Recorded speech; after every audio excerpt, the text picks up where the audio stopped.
Well, you're not much older than them. It doesn't have to be much older to make jokes. I'm a man as well. So. We're getting hazed.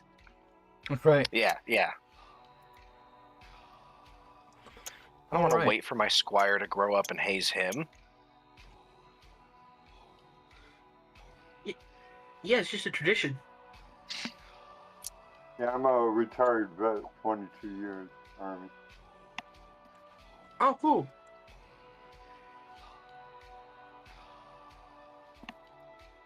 Remember, if the music is too loud, you can always lower the volume.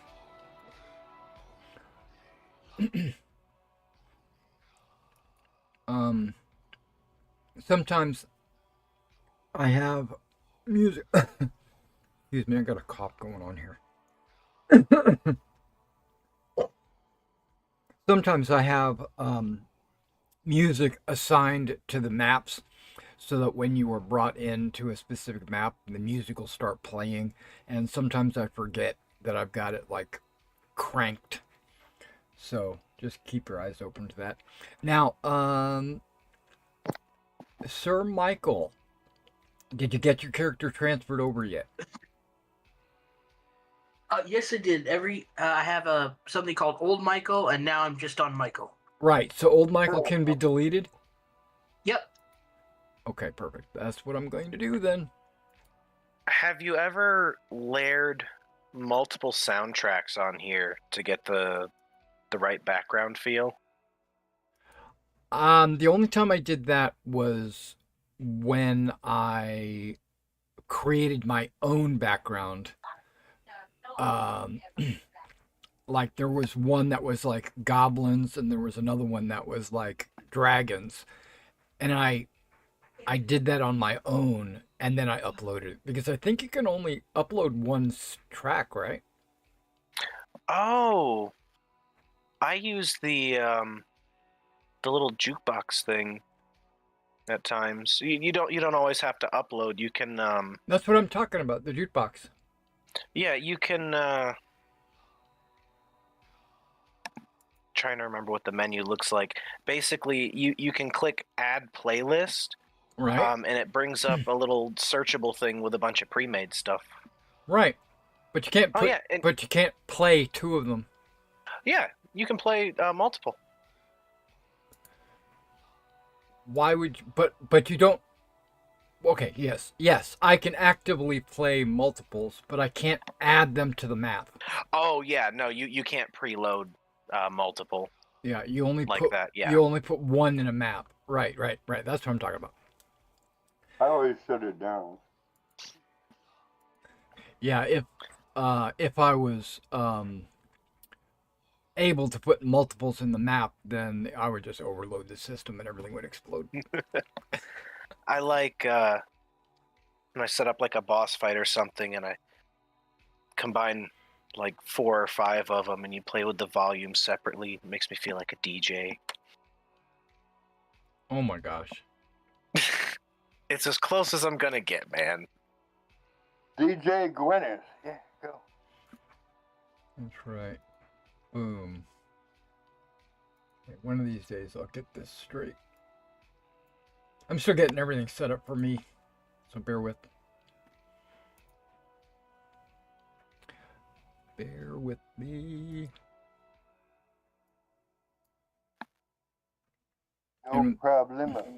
Yeah, we're gonna have a little bit of admin work to do at the very beginning because we got a couple of new players, and so I want to get them caught up to what's going on in the world.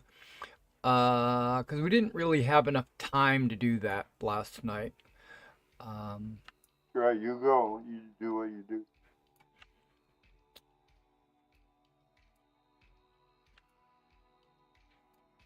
Do what you do. It'll be good to get them caught up. Yeah, exactly. And plus, if you guys listen, you'll get a little bit of a recap kind of deal. So that'll help everybody. And plus, anybody that might be watching. FYI, if you guys didn't already know this, I am live streaming. So, just understand that. Are you live streaming on Twitch? Hell no. It's YouTube. Uh, I don't touch Twitch with a 10-foot pole. I've heard that they're kind of bad now, so. Yeah, yeah. Well, no, okay. I don't have anything against Twitch, Twitch streamers or viewers, or only the platform. Yeah.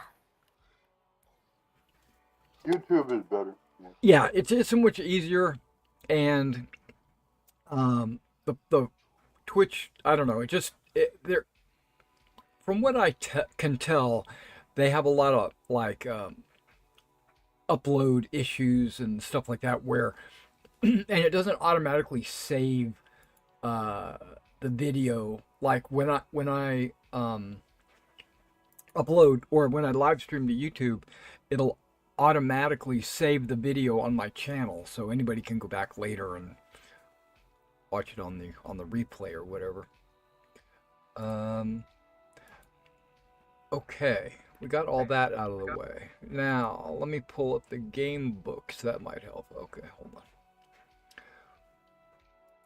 What are we playing? Pendragon, right? Okay. Right. So far, so good. All right, so here we go. These two new players, which I guess you guys were chit-chatting a little bit before I jumped on, are they made a couple of characters. We put them straight into being a knight, so they didn't spend time role-playing as squires. Not that you guys spent a lot of time role-playing as squires, but you did have some time as a squire. So these guys just went straight to being a knight, and the year is 510. They were knighted in 510, so like right before the journey from Sarum to Londinium is when you guys were squired, like right at the beginning of the year. Because it's now like the 10th of January, so it's very early on.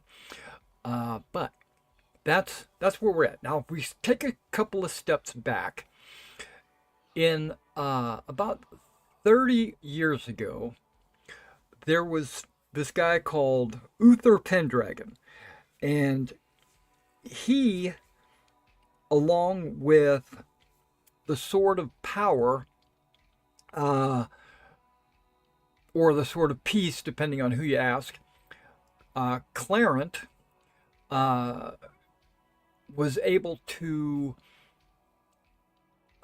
unite the kingdoms of the land, and he became the one king over all the kingdoms, and he was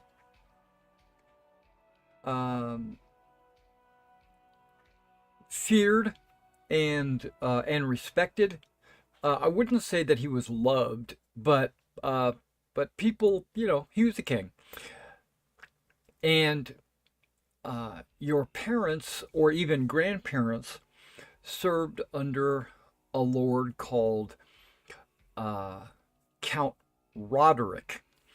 And Roderick fought alongside Uther and Uther Pendragon. And this was about 30 years ago is when he became king. Now, about 15 years ago, or maybe 17 years ago, about 17 years ago, I don't remember the exact date, but there was an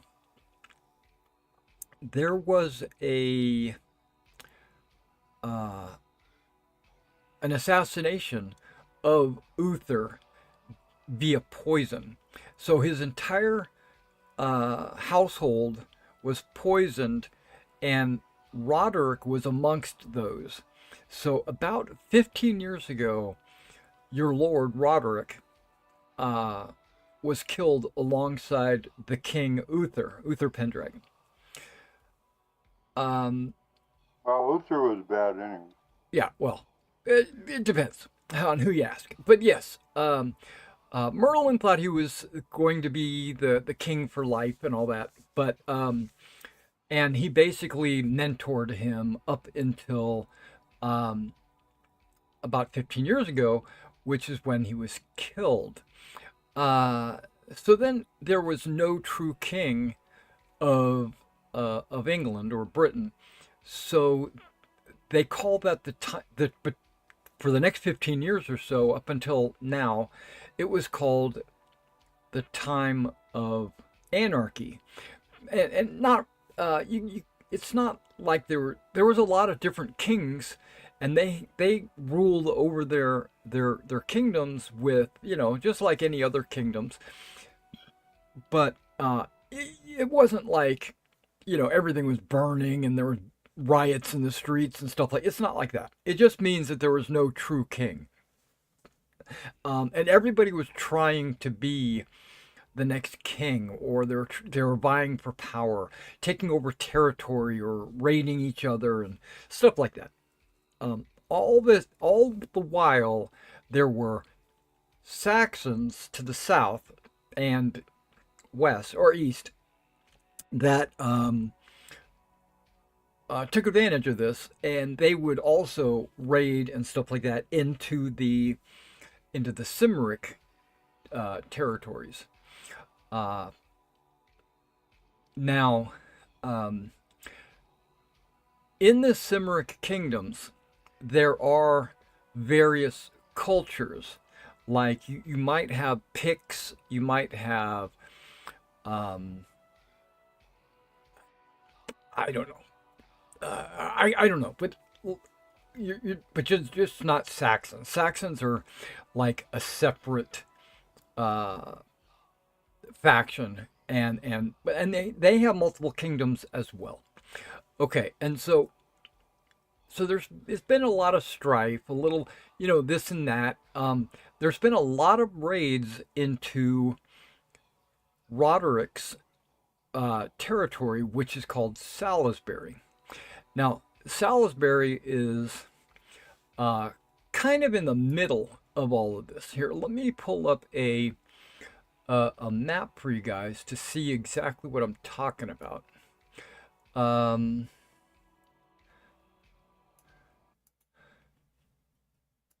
yeah. Okay, so if you look down here where it says, I might have to use shift. Yeah, right there it says Sarum. Okay, you see where it says Sarum? Good to go. Right next to Sarum, there's a town called Salisbury. It's just not on this map. Now, if you look at, here, let me kind of use my pen to draw a little circle. That's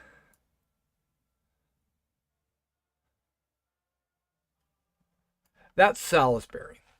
Okay, so Salisbury's kind of in the middle of Longres. And you can see Wessex right there and Sussex. Those are Saxon kingdoms. So they're right on the edge of Sarum, or Salisbury. One of Roderick's allies was up here at Silchester, and he has a kingdom kind of like that. And so, come together, you guys, they fought against and held the Saxons at bay and all that. And because your kingdom, or not even a kingdom, it's really a county, your county has taken the brunt of most of the attacks and stuff like that. And with Roderick gone, the raids have stepped up. Now, the wife, Ellen, she has done her best to manage the land with the assistance of Sir Lycus and Damaspara. They they basically advised Countess Ellen about how to manage the territory and stuff like that.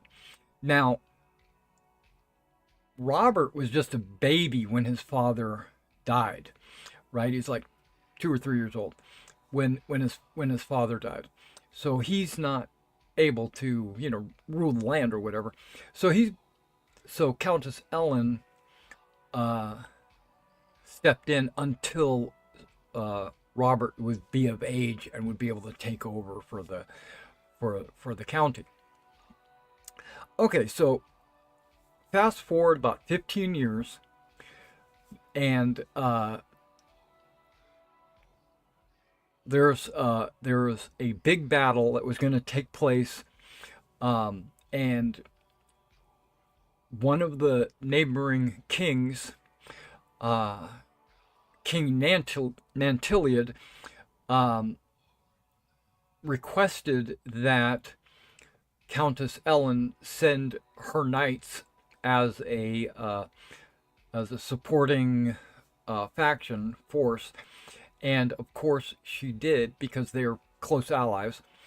And about 2/3 of the knights of Salisbury, which is about 20, so that tells you how many knights are in Salisbury. No, maybe more than that, maybe about 40. About 40 knights traveled with Robert. Robert now, remember, is a squire at the time, and he was squiring to Sir Lycus, and they traveled to this battle. And then, like a week or two later, the remaining 6 knights returned. All the others had been slain. So that's a lot of manpower, a lot of knights disappearing, and they were defeated at the Battle of Netley Marsh. And Sir Lycus was amongst the dead.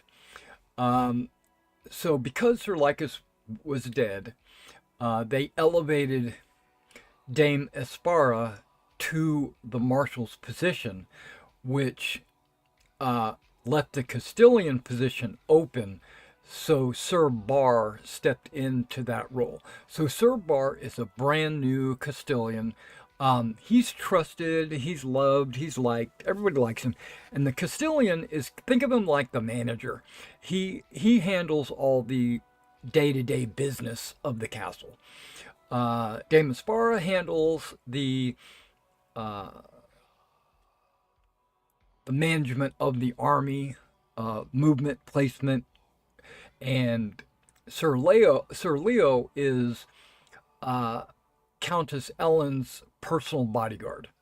Okay, he's the champion to Countess Ellen.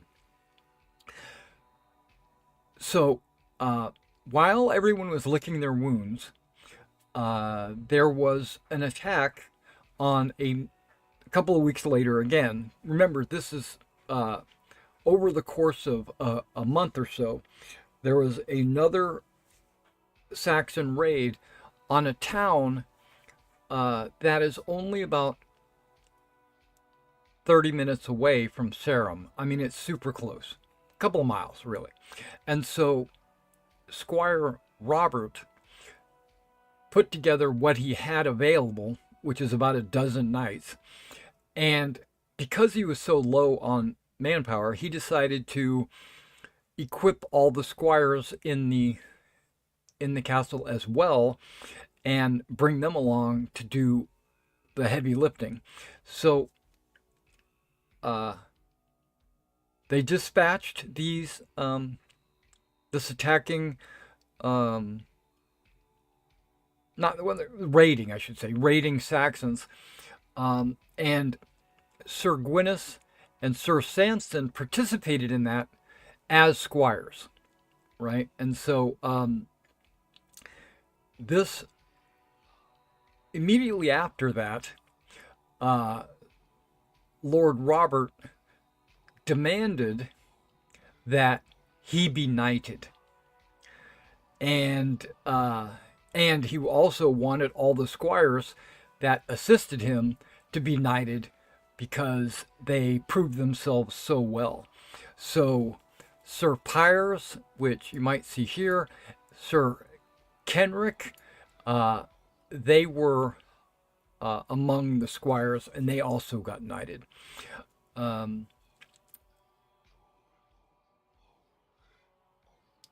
Now, when this happened, when as the minute that Lord Robert was knighted, he immediately became the Count of Salisbury, and the rule went from the Countess to the Count. Now she's back to being just his mother, but she kind of, everyone believes, maybe you don't know this, but a lot of you would believe that the Countess Ellen is pulling some strings from the back. Well, because at this time, he was 18 or so, and it's his mother. So, it's a normal mother-son relationship. Even though he's in charge, he still leans on his mother's advice and stuff like that. All right, so skip forward a couple of years. You were squired to the two new players were squired to knights in the area, and because not all the knights are in the castle Sarum, there are other knights that have to deal with other territories in the region, and then right before you travel to there's going to be a tournament in the year 510, which is going to be held in Londinium. Londinium being the largest city in the area, and the Cymric kingdoms and nobles and things like that are all invited. The Saxons, of course, are not invited. They're considered the enemy, so they're not going to be invited. But everyone was invited, and whoever wins this tournament will become the next king of England. So everybody's excited to go. No one really truly expects like a knight, just a household knight to win, or even a count to win. It's usually going to be one of the various kings because of the way the tournament is being held. It's being held in teams, and so it doesn't really. There's no way for a member of the team to win. It's the leader of the team that's going to win, right? So there's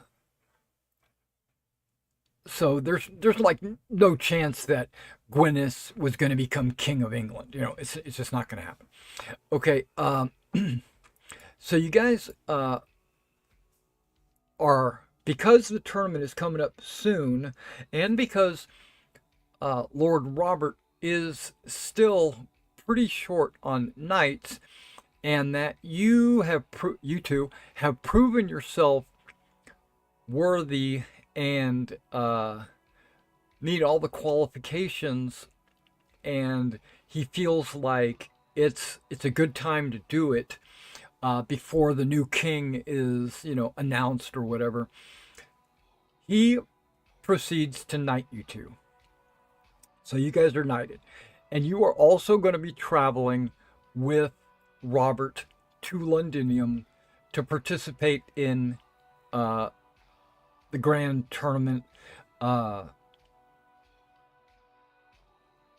okay, so not a whole lot of the families or the households come along. The ladies don't come, nothing like that. It's mainly just a fighting, people are going to be participating in the tournament, plus your squires. Now, on your character sheets, I need you to name your squires. So you can pick a name for them. I know they would have been assigned to you, and you would have no control over that. But then again, you didn't have any control over naming yourself either. Your father did that. So just name your squire, and we'll in a little while we'll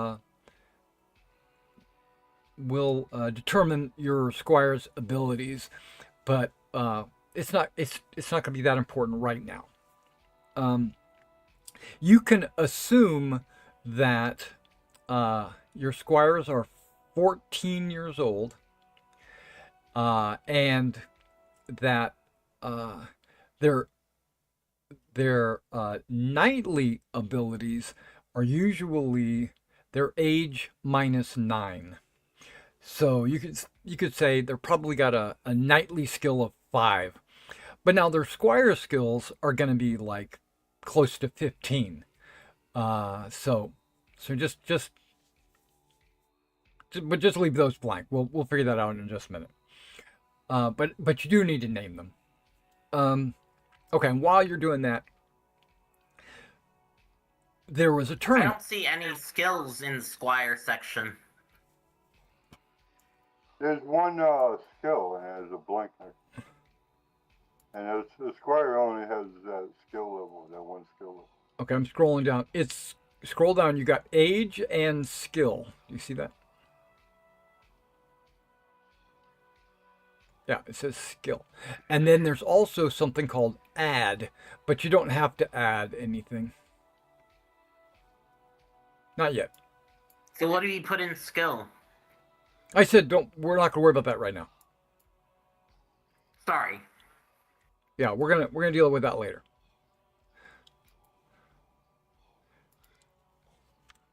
All right, so the tournament transpires. It's like the 9th of January. There's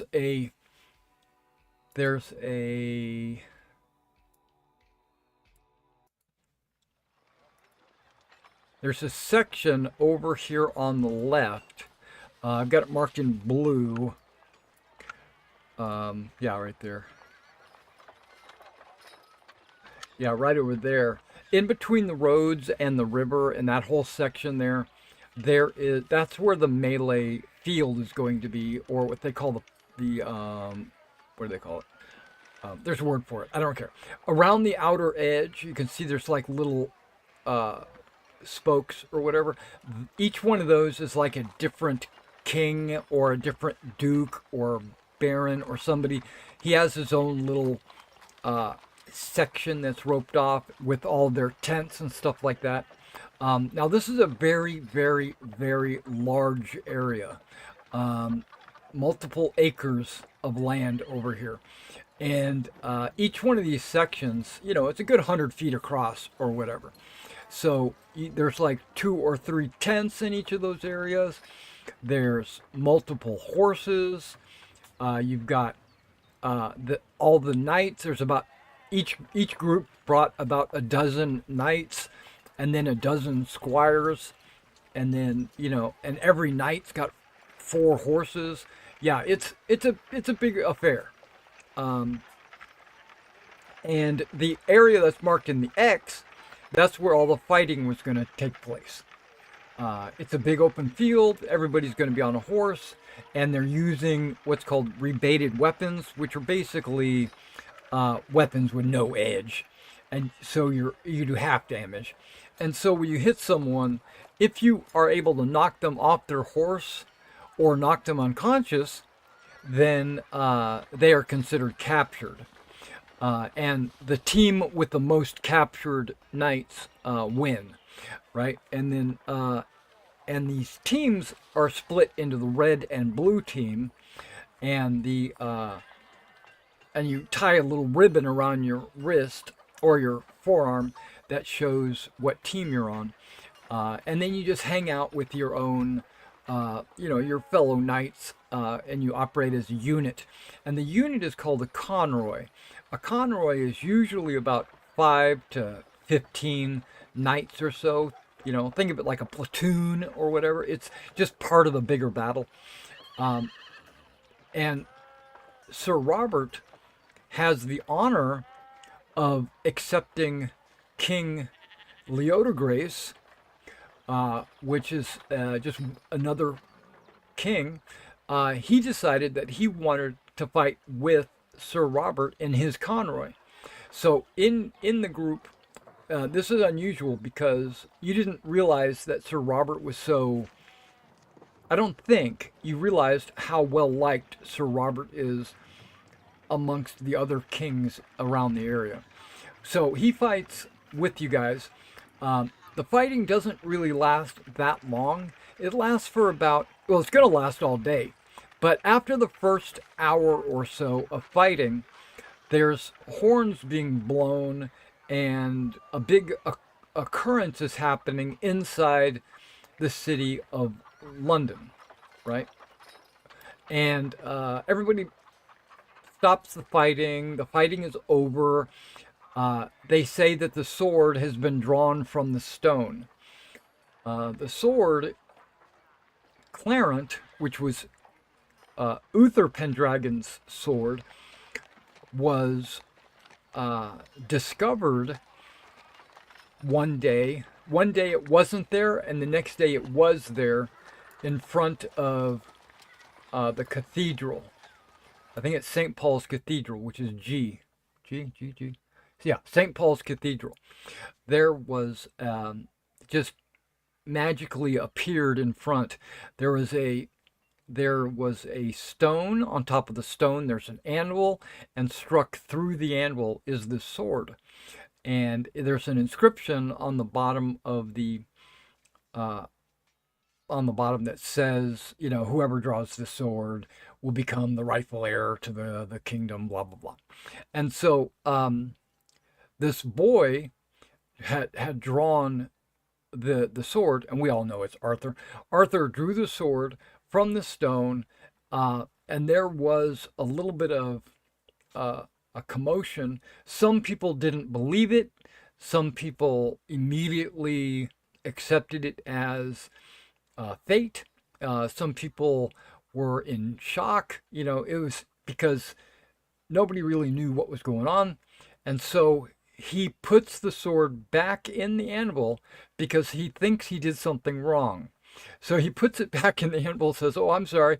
Other people come up to the stone and try to pull it out because they see it now can be pulled out, and everyone fails. And then there's a cry to have the boy try again, and when he does, it slides out with ease, like a hot knife through butter. And so he puts it back in the anvil, and he basically is able to draw it 3 times. And so everybody starts hailing him as the new king. The tournament is over because there's no need, because now we got the rightful heir to the throne. Now there is a knight, a king, King Lot, Lot. He refuses to accept a boy, a squire, who drew this sword as his king. So he said, "I'm not going to accept this." And a couple of your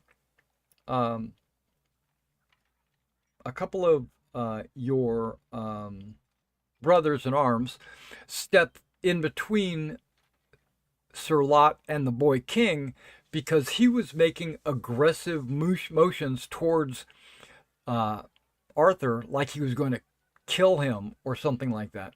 So a bunch of knights jumped in the way and stopped King Lot. And I think the Gwyneth, I think, if I remember right, was the one that actually parried the blow from King Lot.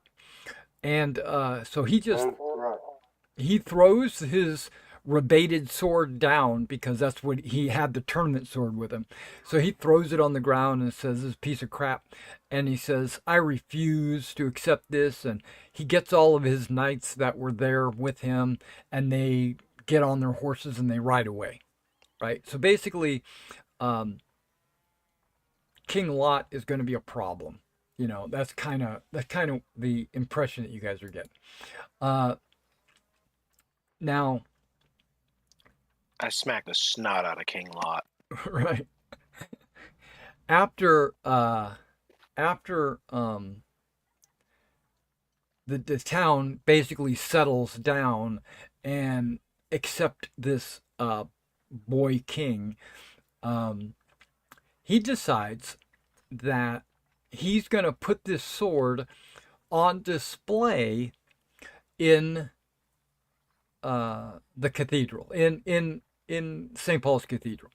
So he puts it up on the altar, uh, and he's gonna allow the citizens of London to enter the cathedral, walk up, look at it, see the sword, you know, take selfies or whatever, and no, I'm kidding, and go through and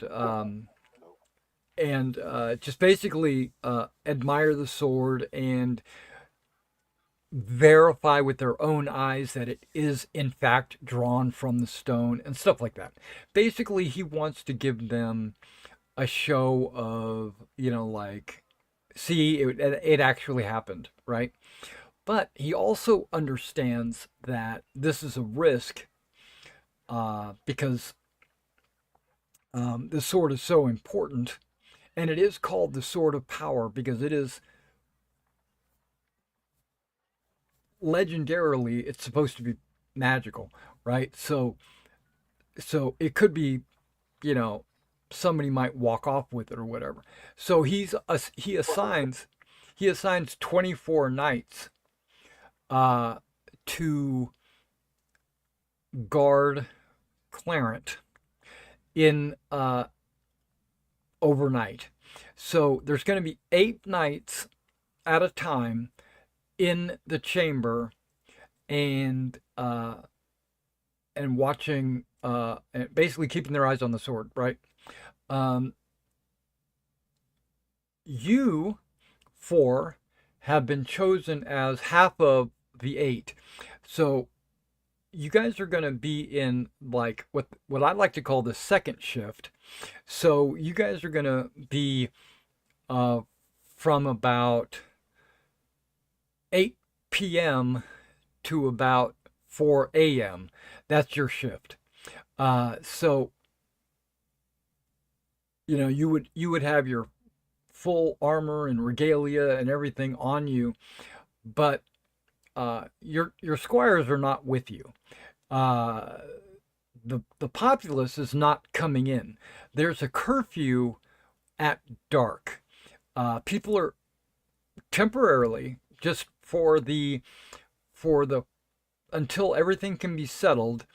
There's a curfew right now that when the sun goes down, the gates of the castle are locked, or the gates of the city are locked, and everyone is supposed to be indoors, right?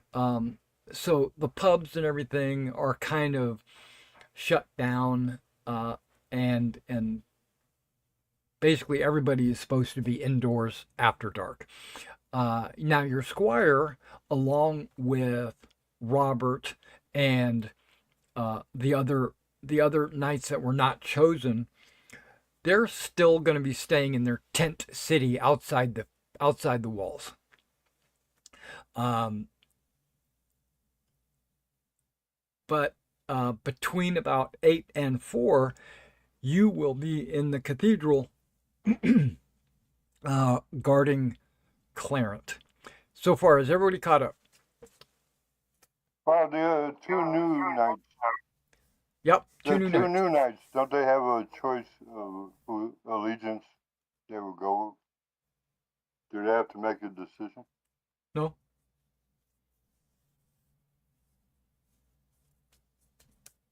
they weren't here to participate in that.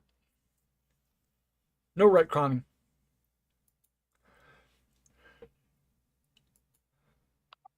Yeah, and there's not really any. Yeah, Good. I'm okay with everything. I just want to get to the actual gameplay pretty soon. Huh? I'm just getting a bit bored with all the exposition. Sorry. Oh, the recap. I'm Okay. still willing to listen and be a trooper here. We just wanted to bring you up to speed of where we're at. Yeah, and I figured that's why it was so long. Okay. Sorry. I maybe was a bit too hasty there. Okay, so I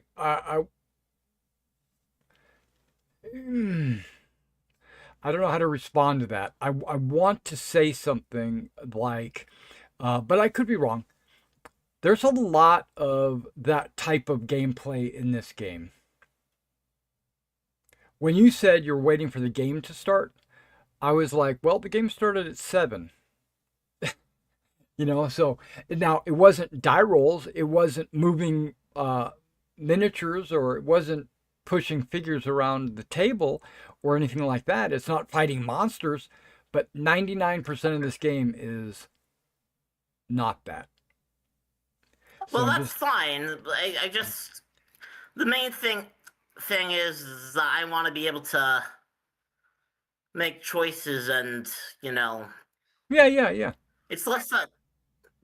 Yeah. Yeah. I understand that. I fully understand that. But because this is your first session, and we didn't get a chance to go over the backstory last night because it came around to like 11 o'clock and everybody had to go. I didn't get a chance to do that before the game, so we're taking this opportunity now to do it. Right.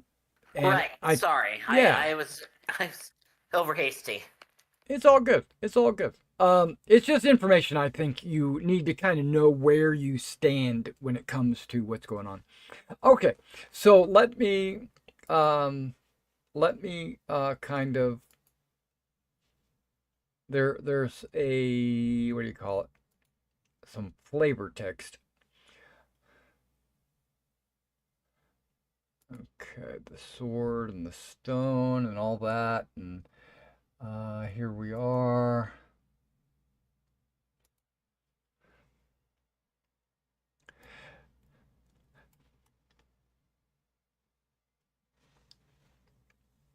Okay, more exposition. So just bear with me. Okay, as early loyalists pledging to Arthur, you're among those chosen to guard Clarent, which we just talked about, the Sword of Peace, which is given a place of honor for all to see on the altar of St. Paul's Cathedral. It is considered to be the holiest of places in the city. None will dare tamper with the sword while a great gathering of barons are in the town, right? A total of 24 nights, I think I went over this, stand in 3 8-hour shifts of 8 nights each.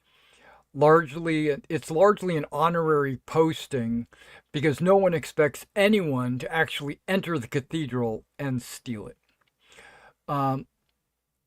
But you and all the other guards that you are with you, you would consider them to be on alert and ready to give their lives and stuff like that. They're super loyal. Everybody believes in their convictions. Okay. Several large beeswax candles light the cathedral, but very poorly, leaving flickering shadows in the vaults and alcoves. None that, as with all holy places of this time, no pews fill the church. This is a big, empty, echoing space. Entry into the cathedral is through like 3 doorways. I have a map. I'm going to put you guys on it, and maybe you can... okay, that's too loud for me. Okay, turning that down. I don't know. Can you guys see that? It's like a brown map. Okay, good. Yes, sir. Okay, good. You'll see that on the left and right, there are doors, and then on the south, there is a door. Um, the okay, yeah. There are these things that look like pillars on their sides. Those are actually archways. Yeah, let me get you properly sized.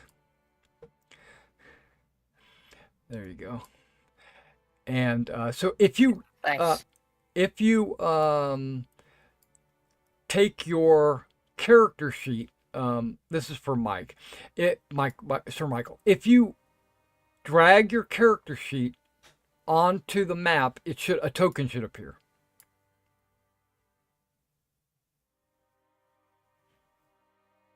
There you go.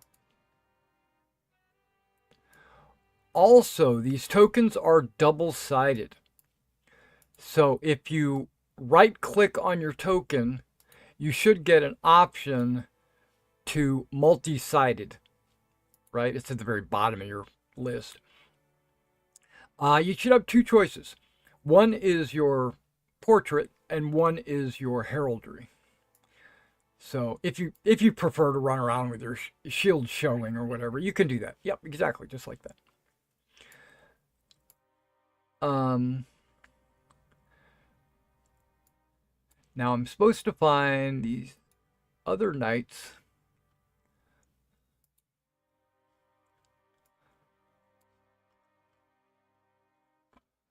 Okay. Yeah, there's 4 other knights with you guys. Let me find.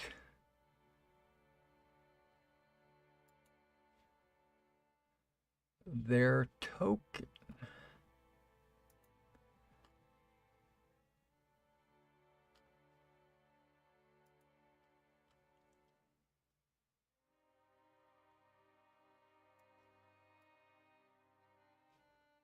Nope. That's not a token.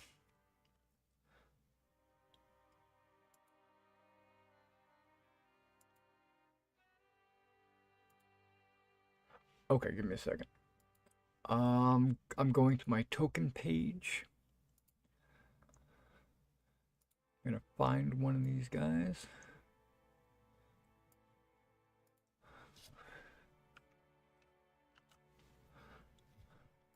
Copy it. Come on back.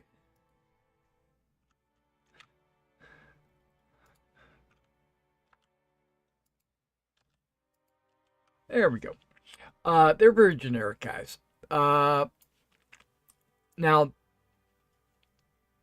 okay, entry into is through 3 doorways, one on the west, one on the right, and double doors entering. Now this cathedral isn't oriented the way it is on the map, so don't worry about that. But yeah, don't even worry about that. We'll just say left, right, up, and down. There's a strict curfew in the city. Anyone out after dark is assumed to be a criminal. Now, you can post yourself where you'd like to be. If you see this little step area that goes up to the up to, you know what I'm talking about. This little step right here. That's actually has it actually has a rope, like a little rope. What do they call those things? Where it's like a rope fence, where they set up so that the public wouldn't walk past it, you know, or whatever. It's not super sturdy. You could jump over it, but it is right about there. And that's mainly for the people not to get too close to Clarent so they could grab it or whatever. But it does prevent movement unless you jump over it or knock it over. or push it, or you can move it off to the side right now if you want. Whatever you want to do. Each of these other knights are going to basically stand by the other doors, by the close to the door. So if someone was to come in, they would have to encounter them first. And they all seem to be very into their job, or very but also very friendly. These guys they're not animosity. There's no animosity or anything. We're all part of the same kingdom, right? Under King Arthur. Okay, so is that where you guys all want to stand? And you don't have to, and that's another thing. You're not going to stand in the exact same spot the entire 8 hours. You're probably going to wander a little bit. You might go mingle with the other knights. You might, wherever. But I just want to know where you focus your attention at. So, Gwyneth, you're going to focus your attention on that table? Is that what you're doing? Yeah. Okay. I'm gonna be by the side of the sword itself. Okay, go ahead and put your token where you think you would like to be at.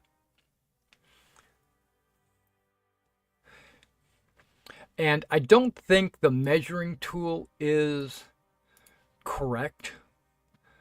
It's pretty correct. Okay, good. It's right on top. It's good. Samson, you good there? And just to help you, the stairs area is called a dais. Okay. But are you good right there? Yeah, I'm good. Oh, you're good. Okay. Everybody's good. Okay, so is anyone Can you hear me? I'm sorry, what? Oh, sorry. I was making sure that everything was working. I'm all good. Okay. Is anyone famously energetic or famously lazy?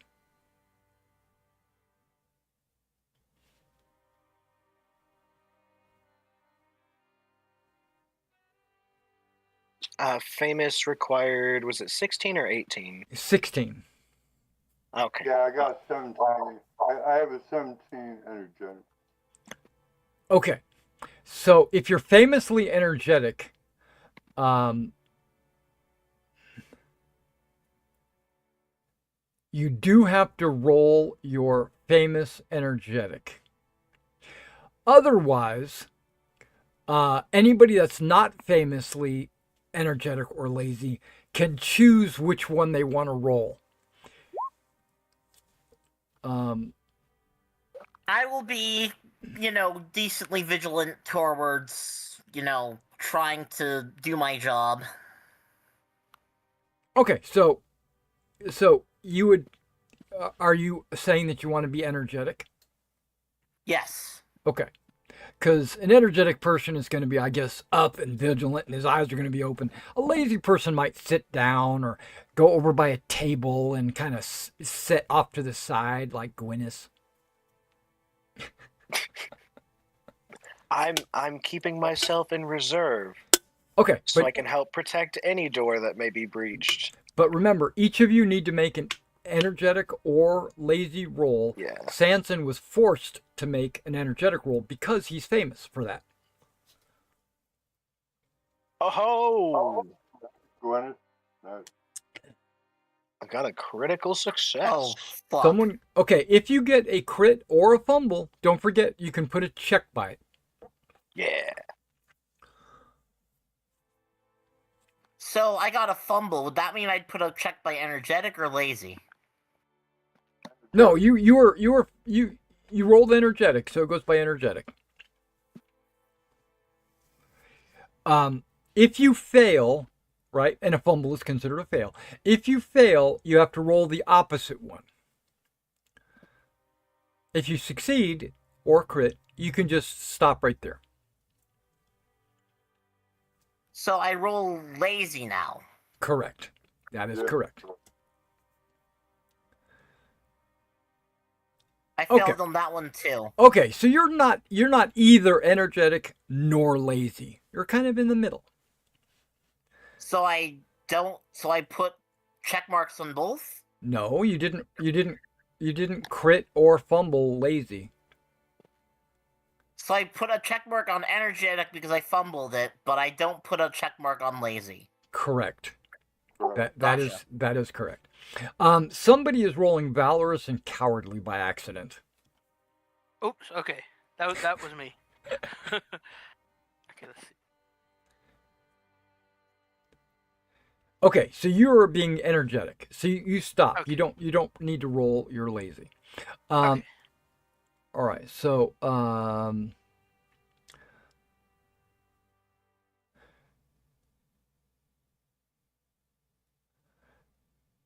a critical energetic. Is there a critical energetic? Yeah. I got that. Yeah. A critical energetic gives you a +5 to the coming awareness roll. Oh joy. A fumbled energetic or a critical lazy means that you have fallen asleep standing up, leaning on your spear, and will not get to roll the awareness. Okay. Nobody made a successful lazy. Okay, good. Okay, so it looks like David, you're not going to get to make the lazy roll because your eyes are starting to close.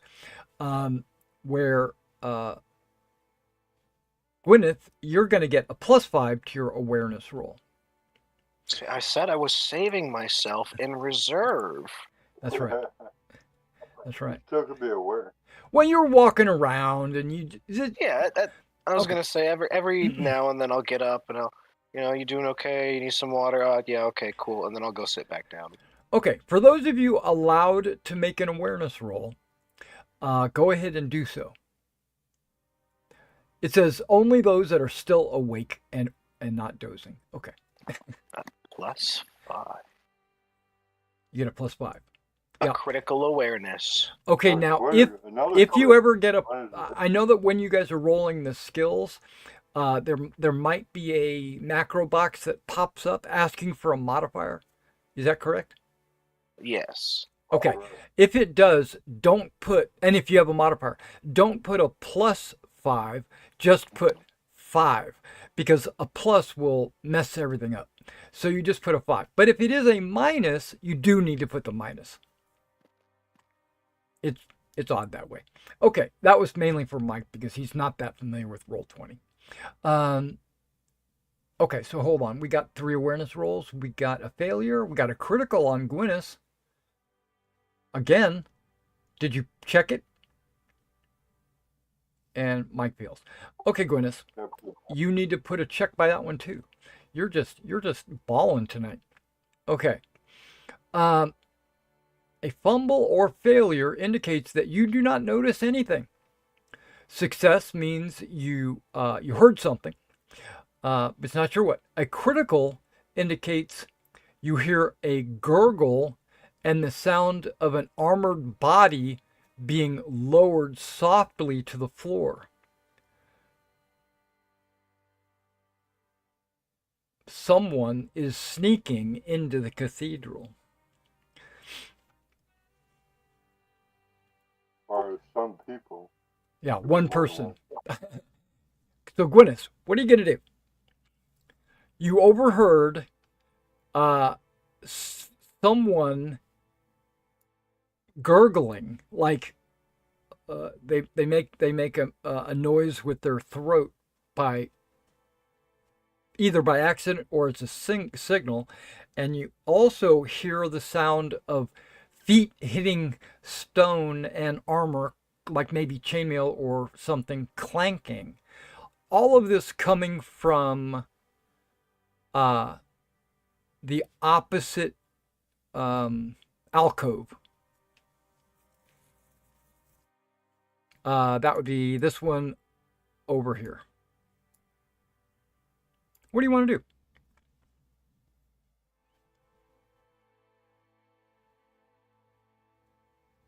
Quiet. He's muted. Silence. So with us, Mason muted himself. for some reason. Sorry, I forgot I had 2 mutes on. I usually don't use the Discord one. I never use a Discord one. I shout for everybody. Okay. Um, You raise the heard alarm. noises this way. Yeah. Oh my gosh. Blah blah blah. Right. Okay.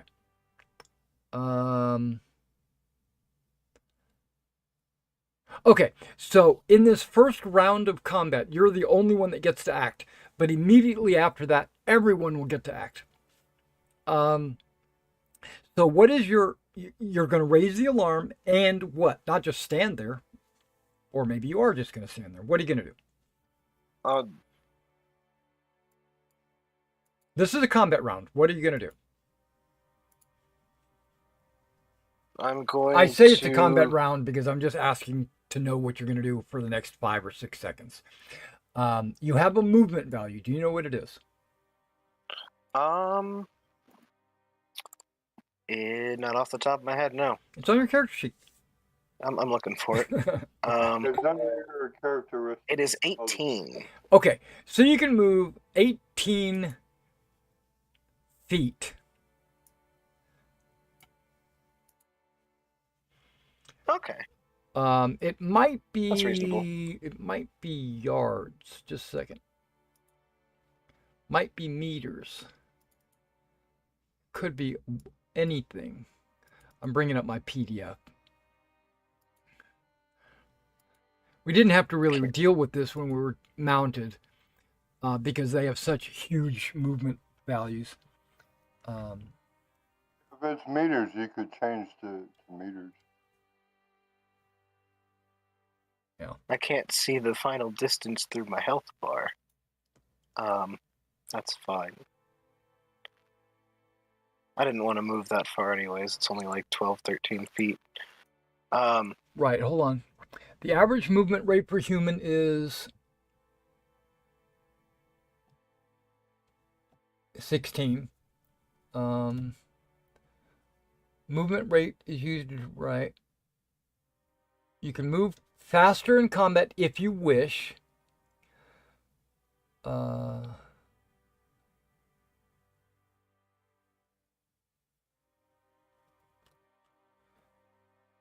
Okay, here we go.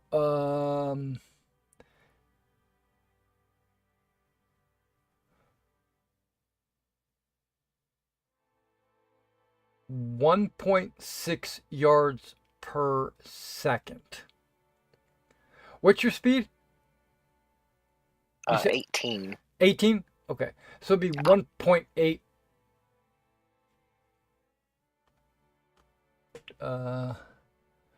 Yeah. Is that yards?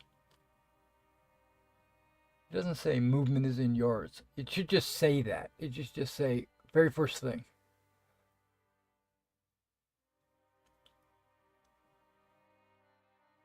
Oh, okay. It says combat movement. Go to 134. Duh. Okay, give me a second. Let me go to 134.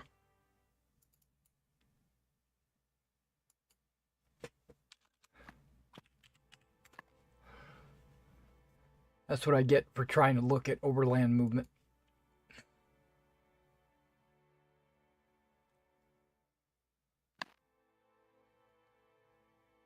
A number of yards up to your movement rate. Oh. 18 yards. Yeah. Okay. Hey, Derek, you could change it to yards. I could, but I'm not going to. Okay, so it would be 3 times. Yeah. I still only want to go about 12 feet. Because speed is, or at least the map is in feet. So if I was to take the map and change it to yards, it's going to mess everything up. It's going to say 5 yards. So maybe I put that down as 1.5 yards per cell.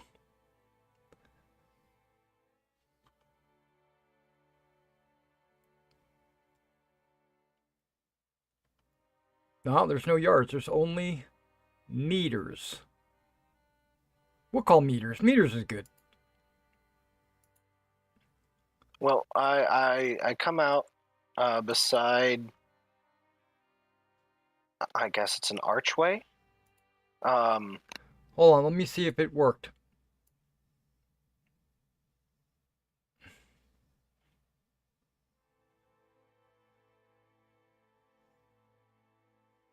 That worked. Yeah, Strong music. 1.5 meters. Yeah, that sounds about right. Okay. Yeah, this is an archway that you're standing next to. There's another Yeah. archway over there. Just so you know, okay, before you start moving and all that kind of jazz, um, if you declare movement other than a charge, uh,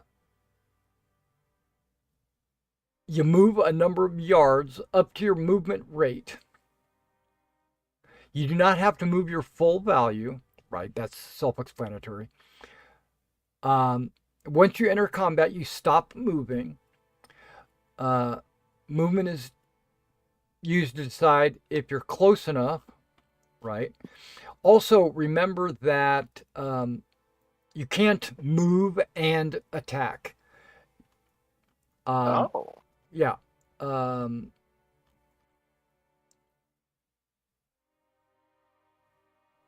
yeah. If your action is movement, it's not attacking. Okay. Because you have combat actions, right? Um, could be zigzag. It could be mount up. It could be a lot of different things. Hold on. Let me.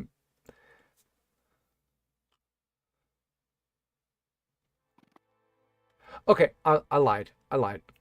Okay. Uh, Attacking happens before movement. That's what I'm thinking. So Okay. yeah, so once you move, your turn is over. But if you Okay. start next to somebody, you can attack and move.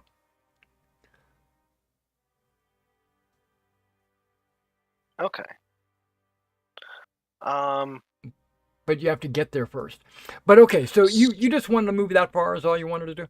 Well, what is this? Is this a window? A door? It's um it is a table next to a wall. There's 'Cause nothing there's there. like a There's nothing gap. there. Yeah, it's a wall. Okay. It's a wall. In that case, I'm actually going to move to about here. Okay. And draw my sword. Right. Okay. If your sword is like on your belt or something like that, drawing it is no action. It basically just can happen at any time. But if it's like across your back or, on something like that, it actually requires an action to pull it out. So yeah, so your sword is good to go. You can pull your sword and your shield and all that's already out. You're fully good to go. Okay, so while everyone else didn't make their notice, why is there a grid? I must have turned that on by accident.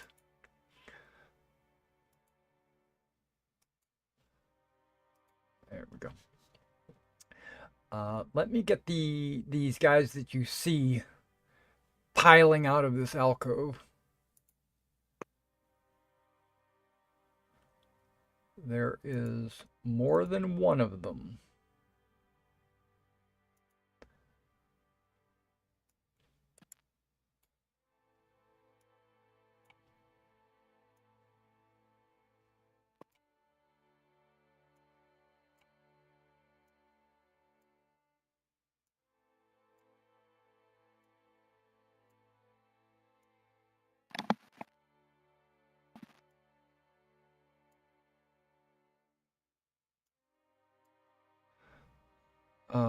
Now let me verify that that is correct. Awareness. Here it is.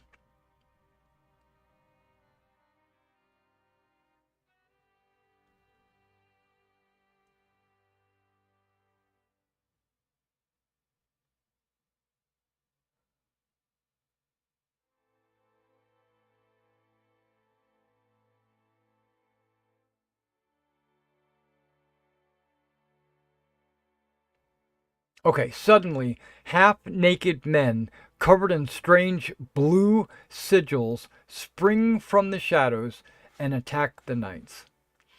Uh,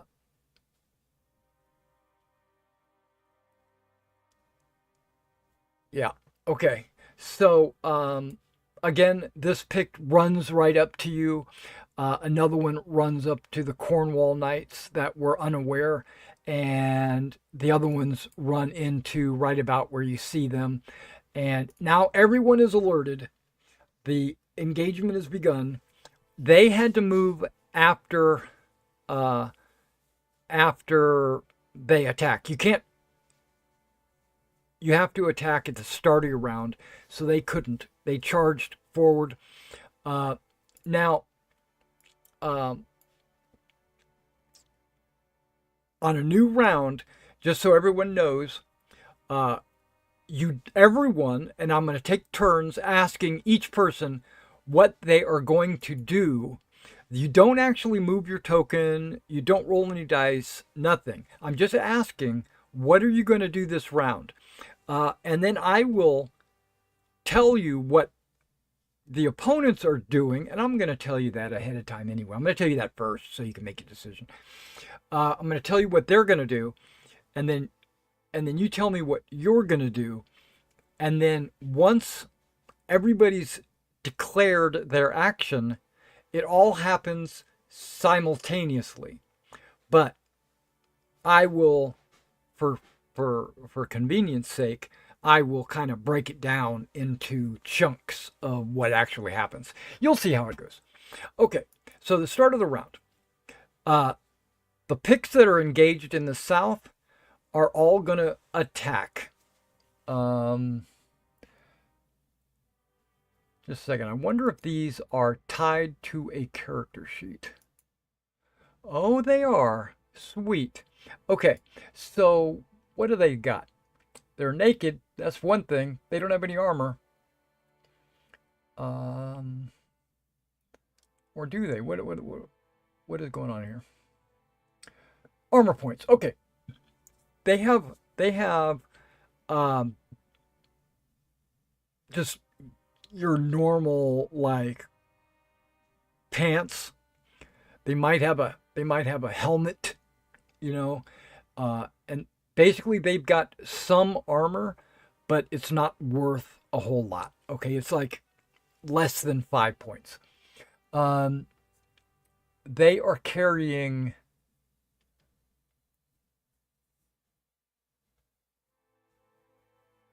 battle axes.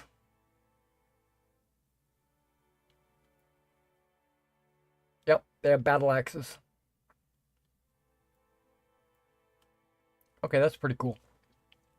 Okay, before we get started, Michael and David, you need, you don't actually have to do this, but I strongly recommend doing it. On your character sheet, there is a section called Attacks. If you go to that, you should be able to add a line. Oh, here we go. Yeah, if you scroll down, it's below your skills where it says attacks. There should be something where it says weapon. You should be able to add a line under weapon. Okay, and put the weapon that you plan to use in there and the skill that applies to it and its damage, which is the character damage. So if it's like an arming sword, you would just use your character damage and type that in there. And then once you save, whenever you click that die, it'll do two things for you. It'll roll your skill and it'll roll the damage all with one roll. That way you don't have to like search for your skill and search for your damage and all that. It'll all be... Thanks, I was wondering what that was all about. Yeah, good to go. All right, so it's a new round. These three picks right here are going to attack Gwyneth and a couple of these Door Knights. The other 5 are planning on moving forward and trying to overwhelm the unaware knights. You and maybe the knights on the doorways.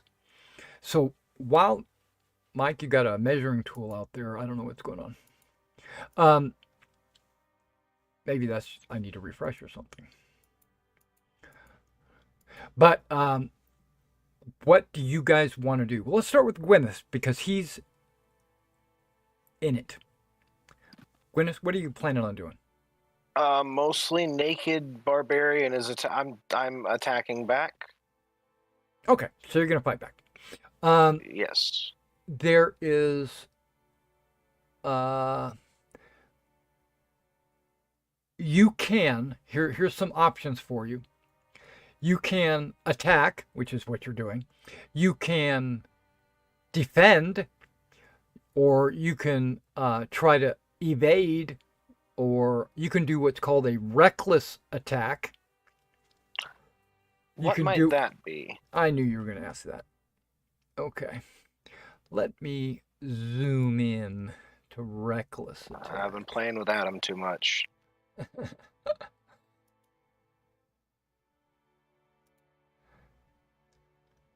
Reckless attack. It can be done either mounted or unmounted.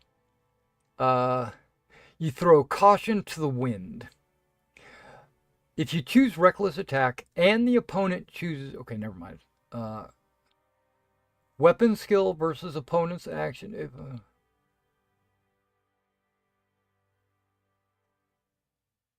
okay, so you get a +5, but you're not allowed to use your shield. Oh. That almost guarantees a hit, but could take some heavy damage. I will just do a regular attack this time.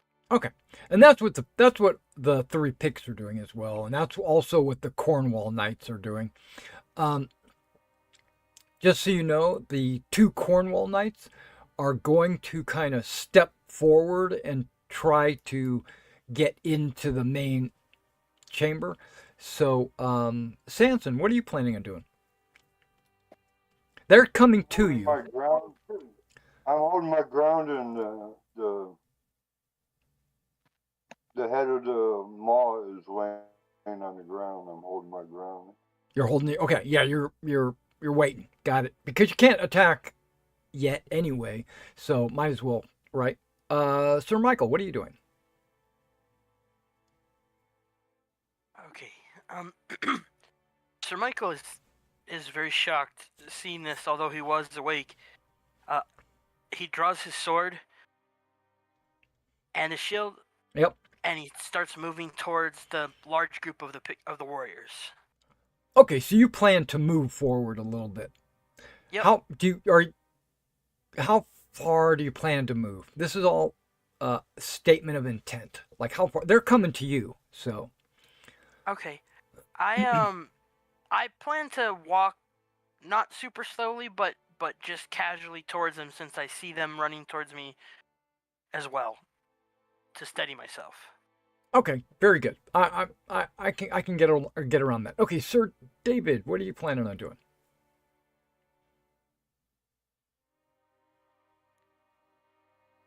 David, I don't know if you're muted or not. David? Yeah, what do you plan to do?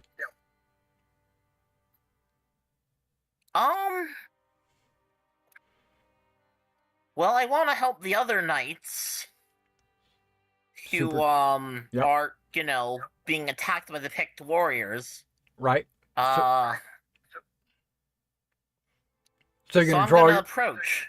Okay, so you're gonna prepare to fight and step forward and stop the picks from getting past you or whatever. I got you.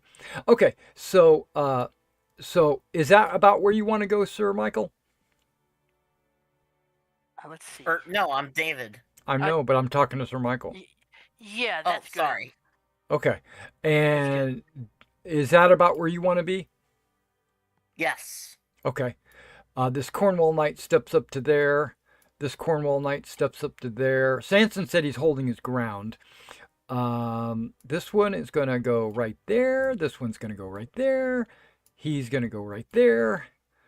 And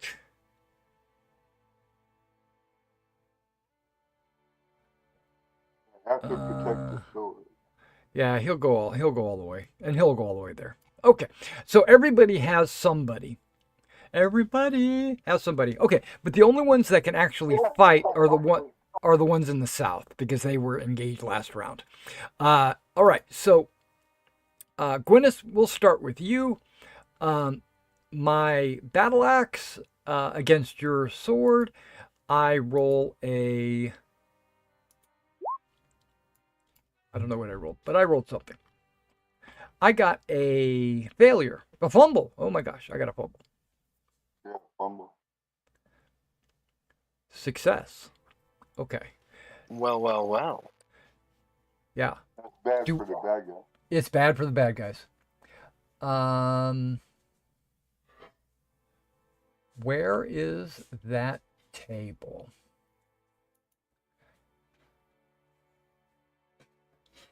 Respect the bird. Yeah, I think it's under core rules. No, I don't know where it is. Oh, you mean the chart? Yeah, that chart. Okay, here we go. Combat. Okay. Resolution result. Okay. This is for everyone to see. You had a success. I had a fumble. So you win, obviously. Your opponent suffers damage minus armor. And he drops or breaks his weapon. Okay, his battle axe is broken. In pieces. Yep, you broke his battle axe. But go ahead and give him some damage. That would be 9 damage. Oh, goodness. Okay. 9 is higher than his... No, it's not. It's not higher than his knockdown or his major wound. Okay. No, but I bet it hurt. He has four, grant him 4 points of armor. So he takes 5 points of damage. And he does nothing back at you because his weapon just broke. Okay, so I'm going to roll this Cornwallis Knight down here on the bottom.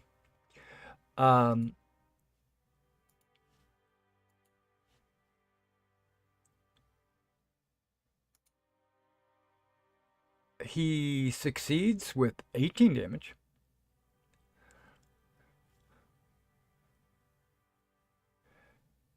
Oh, Gwyneth, you must be small because you only do 3 dice of damage. I have a 13 size and a 12 strength. Why do you only do 3 dice of damage? What's your character name? My character damage is 4d6. Then why'd you roll 3? Okay, so you'll be rolling 40. Oh, because I upgraded my size during the last winter, and I did not. You didn't change your weapon. Okay, give me an extra die of damage. Just roll 1 die. Yep. 3. Okay, so I'll add 3 to that. Good catch. I'm updating. So what is the total damage at that point? That would have been 12. 12. Okay, 12 is bigger than his knockdown. So he gets to make a dex roll not to get knocked down.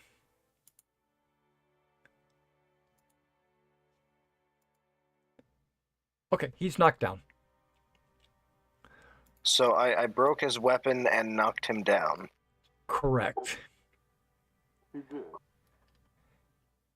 Nice. You are just so mean. Okay. I was ready. Okay. He's So doing good tonight, the Cornwall Knight struck, and the second picked goes ahead and rolls his attack, and he gets also a failure, but it's not a fumble. So he takes 14 damage because he only has 4 armor, which is higher than his knockdown. So it's actually higher than his major wound. He's actually unconscious. Oh. Nice. Bink. Okay. So this other knight says, whackity doo. Where is it at? Well, now I feel less cool. No, you're cool. You got 2 criticals on the freaking broken weapon and knockdown. That's freaking bad. Okay, so the other Cornwall Knight does strike him. Does do 10 minus 4. He takes 6 points of damage. But he's not knocked down or unconscious or anything like that. Okay, so that was the end of that round. Now it's a new round, and we have picks in your grill, right, up in your face, so they can attack this round. And so all the picks that are engaged are going to attack. All the Cornwall Knights that are, you know what? I'm gonna change this so that I can actually see them a little bit better. I didn't mean to go random, but that's okay.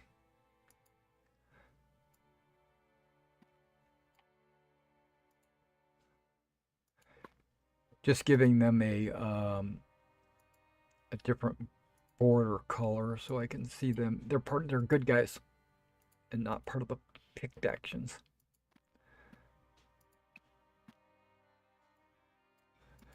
Okay, so all the picks are attacking, all the Cornwall Knights are attacking. Now this Cornwall Knight that's down here by the door is going to step over and help his buddy. He won't be able to attack because he has to move. And we'll start with Gwyneth. I guess you're planning on attacking him. Oh wait. Okay, hold on. The pick, he can fight from the ground. Okay, he's considered knocked down. He can fight. He just gets a -5, and you would get a -5 or +5.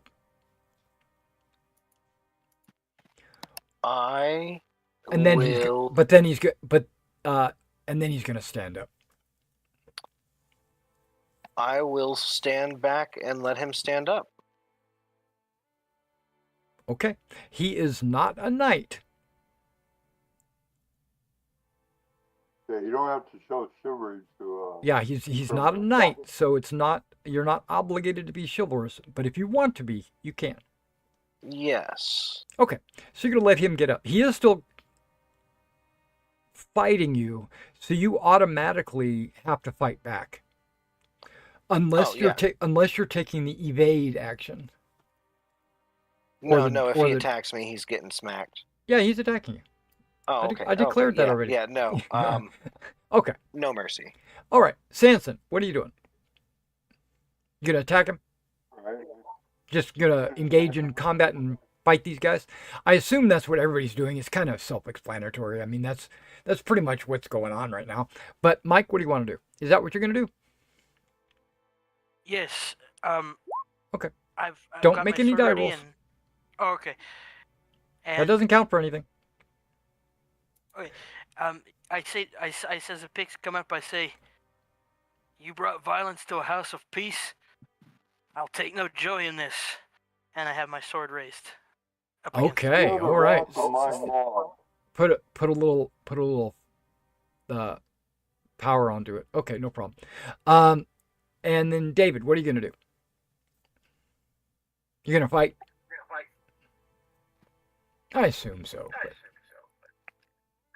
Yeah, I'm gonna say your ambush failed. Run while you can, cowards, and I attack. There you All go. right. Sounds good. Sounds really good. Nice. Okay, let's start with Sanson because he's eager to try out his maul.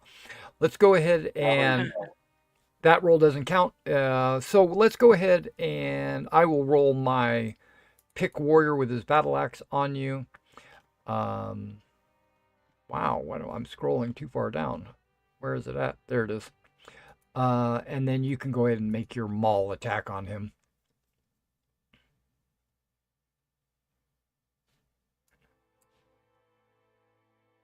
Perfect.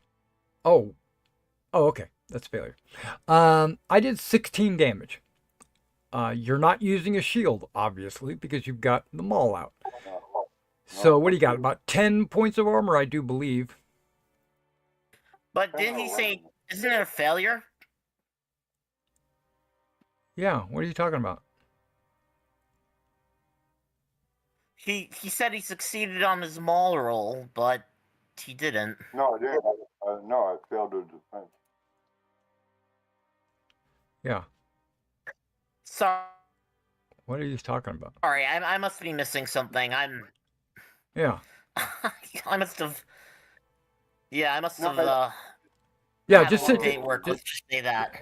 Yeah, just I mean, try to absorb it. person, Okay, so I successfully hit you for 16, but you have armor, so you go ahead and deduct, what is it, 10 points? So you take Believe so. 6 points of damage. Now, don't forget, you have to create a wound line, an injury line on your character sheet. And because 16 is more than your knockdown, I do believe. No, I took 6 because I got 10 armor. No, you take 6 points of damage, but 16 is more than your knockdown, right? Oh, that's true. Yeah. Okay, I got so roll dexterity. dexterity roll. That's right.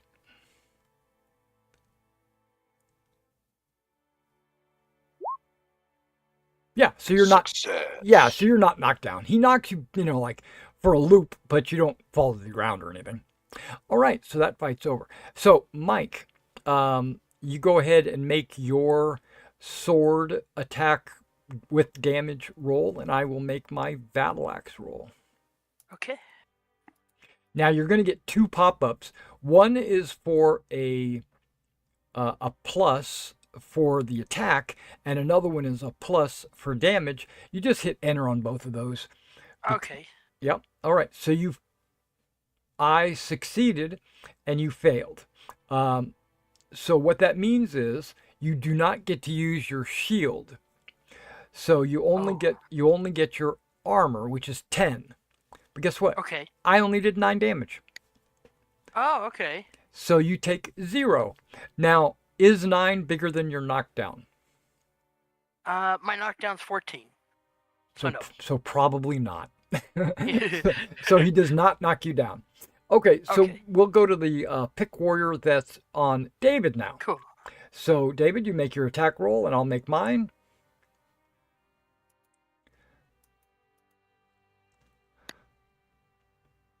These guys must be good. I'm getting a lot of hits up north. Down south, not so much. All right, David. Whenever you're ready. Oh, perfect. Oh, we both failed. No, I succeeded. Okay. So you don't get to use your shield, but you get to use all your armor. So you take 2 points of damage, right? Because you have 10 armor. So on your character sheet on the left side where it says injuries or something like that, add a line and say you took 1 for 2 points of damage. Now, is 12 larger than your knockdown? It's probably. My knockdown is 13, so barely no. All right, so he does not knock you down, and 2 points is kind of a scratch. You can heal that up. He can use his shield, so that's no damage. He can't use his shield. He rolled a failure. So where do I record this? On the left-hand side, there's a spot called injury. 18 wounds, right. Right. And one of them is add. You just add a line because each injury can actually receive first aid. So you got to keep track of each hit that you actually get. So, like, if you get 5 hits like that, each one could be patched up with just a bandage, and then you're back to good. Exactly. Okay, so that was you 3. I have 2 Cornwall and Pick Knights. Okay, here we go. This Pick Warrior on the left is going to attack the Cornwall Knight, and he gets a success. The Cornwall Knight gets a failure, so he's going to take 10 points of damage. I think they might all be good. Armor points 9. Wow, he doesn't have a nasal helm. Okay, so he actually takes 11 points of damage.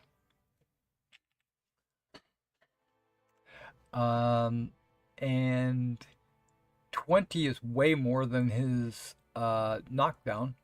So he makes a dex roll not to be knocked down. Oh, he's knocked down. Okay, so that Cornwall Knight is knocked to the ground. Okay, now the engagement on the right. Pick first.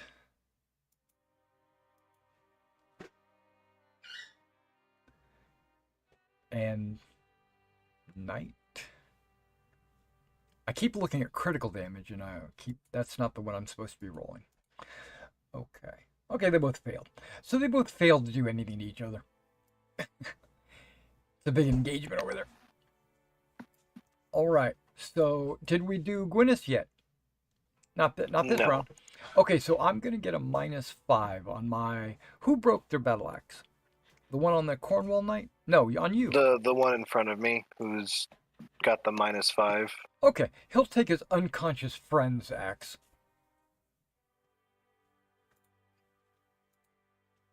Wait. Let's cancel that. And take a -5.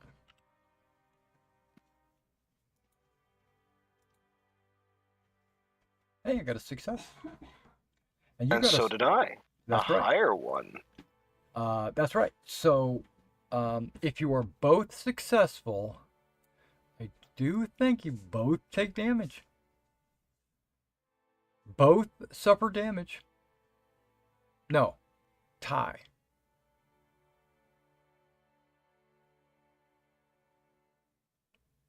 Both suffer damage minus their armor and shield or parry. Yeah, so you do get to use your shield. I only did 15. No, I'm sorry. I only did 13. So I take no damage. So you take no damage. But he takes 10. No, I take 11.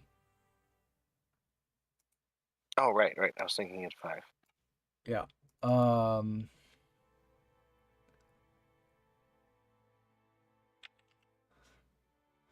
I know that one hurt. Right.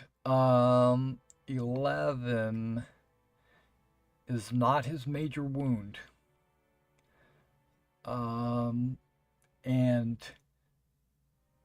But the total of whatever it was, 15 is more than his knockdown. So, okay. So he is able to get up. Is he unconscious? He is not. Oh. Yeah, he's got more than 19 hit points. He's at least as sturdy as me, I think. Yeah. He would have to be down to a number to be knocked out. Okay. That means he's pretty tough. He likes to think he is. Okay, I'm getting my character sheets mixed up. Let me get back and forth. Let me put them back where they belong. Okay, so this picked on the very south, the one that's down here by the Cornwall Knight, strikes and fumbles. And then the Cornwall Knight succeeds. Okay, so what is that? Another broken sword? Broken axe? Okay, he did 13. So it's still only 9 additional damage because. And yeah, broken or dropped. Yeah, and he breaks his weapon.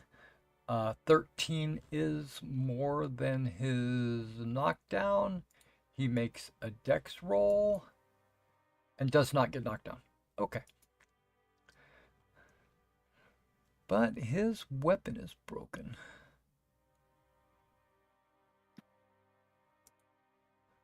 Okay. Yeah,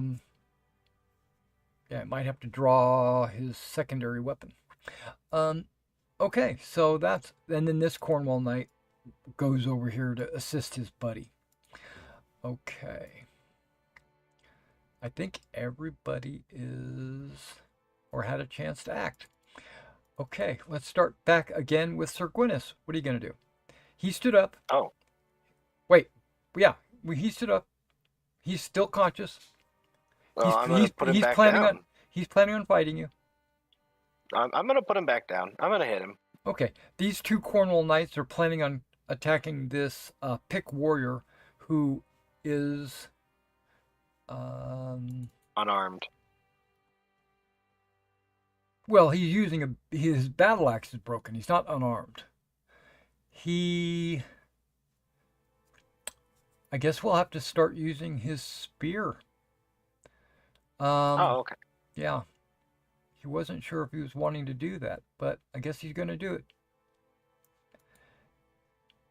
Yeah, they all should have started with their spears because they're all two-handed, but that's okay. This Cornwall Knight is planning on standing up or trying to. At the same time, he's attacking this Pick Warrior who's attacking him. All the Pick Warriors are attacking their respective knights that are in front of them. Sanson, what do you plan to do? Attack the warrior with your maul? I'm assuming that's what you're planning on doing. I don't hear anything, so. Yep, I don't hear. Okay, that's what you're. All right. You couldn't hear him? I couldn't. Yeah, I can't now. attack. All right, Mike, Sir Michael. Is that what you're planning on doing? Just striking this Pick Warrior? Because they're kind of they either don't understand what you're saying, or okay. or they are choosing to ignore you. Okay, I grit my teeth from getting hit and then swing at him again. Okay. And hold on, sorry, I'm a little slow. Okay. Okay. Now I'm gonna give you. Don't roll any dice. Just all you do is say that. Okay. And then David, Okay. I assume that's what you're gonna do is attack him.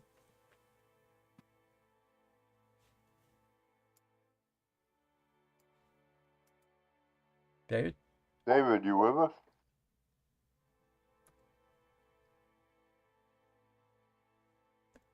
Sir David.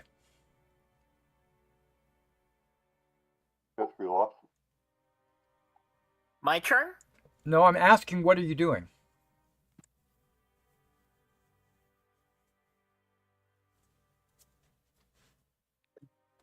Okay, you're talking. The V.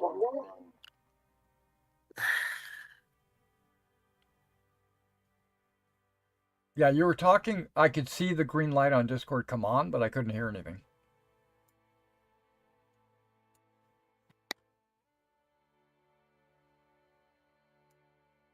Sorry, whose turn is it now? I'm asking you, what are you going to do? So it is my turn, then I'm going to attack. Okay. All right. So just so everyone knows, this picked warrior right here, the one I'm pinging, is not trying to attack this Cornwall Knight. He's actually dodging, evading as he leaves him. He's going to be running past him. Just so you know, he knocked him down, and so he's going to try to go past him. He's not going to try to fight him while he's on the ground. But the Cornwall Knight is going to try to strike up at him. All right, so let's start with Sanson. Sanson, go ahead and make your attack roll on this pick. He's going to try to fight back.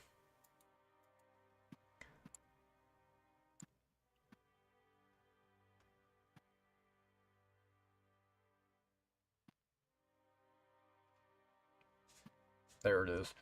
Okay, so you both succeed. You both take damage. So he's going to do 12 damage to you. So that means you're going to take a 2-point injury. And then you're going to do 22 to him.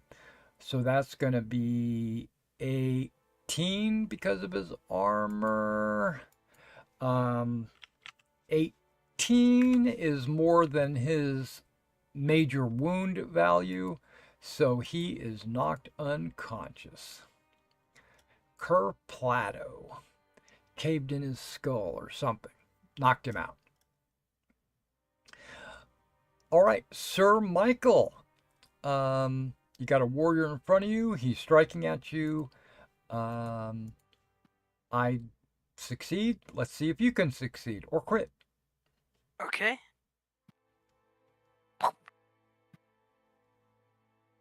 Oh, we both succeeded.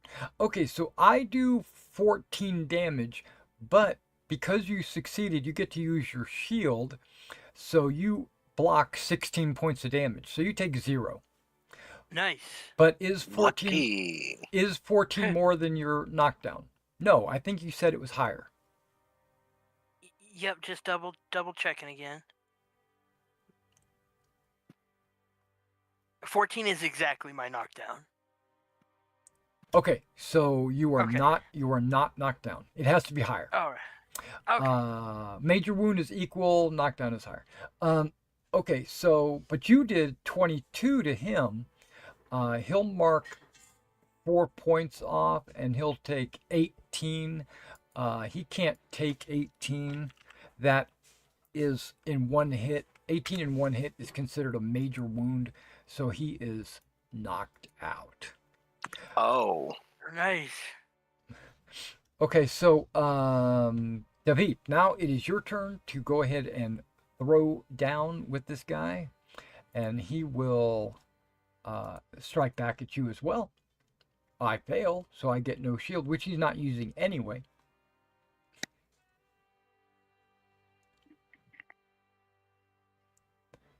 And you fail as well. Okay, so you basically, just engage in combat. You're banging back and forth and all that good stuff. Okay, so I'm going to do Gwyneth before I go to the Cornwall Knights. Okay, Gwyneth. This guy is up with his buddy's axe, and he attacks at you and gets a success.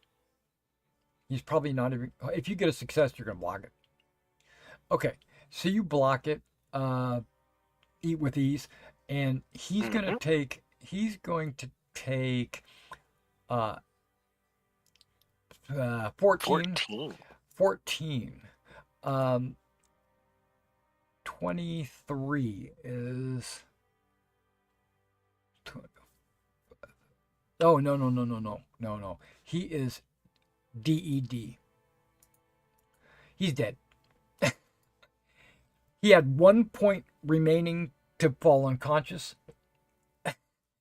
You're kidding. You did enough to put him at below 0. Yeah, he's in the negatives. He is dead. All right. So let's talk these 2 knights and this pick warrior, just so you know how things work. I can get rid of that. He's gonna use... Yeah, he's using his shield or his two-handed spear. When you fight multiple opponents, you still get to roll against each opponent. It's just that you get a -5. So this Cornwall Knight is going to do his sword attack, and with no plus or minus. But critical. Really? You did 11 damage with the critical? Okay, it didn't add an additional 4 dice. I'll have to roll that. Okay, and then let's go ahead and do that now while I'm thinking about it. All right. So that one night, now this pick gets to fight back against each of them. He just gets a -5. But he criticaled. Okay. Critical be critical. What is that? Both suffer damage minus their armor and shield value. Okay. So, he didn't roll. He rolled 4 dice for that critical too. So yeah. I'm gonna get some more on that. Okay, so we're looking at the Cornwall Knight did 25 damage, which I guess would be 21 damage, which is gonna knock him out because anything over like 14 is good. Same thing with this Cornwall Knight. He's gonna be knocked out.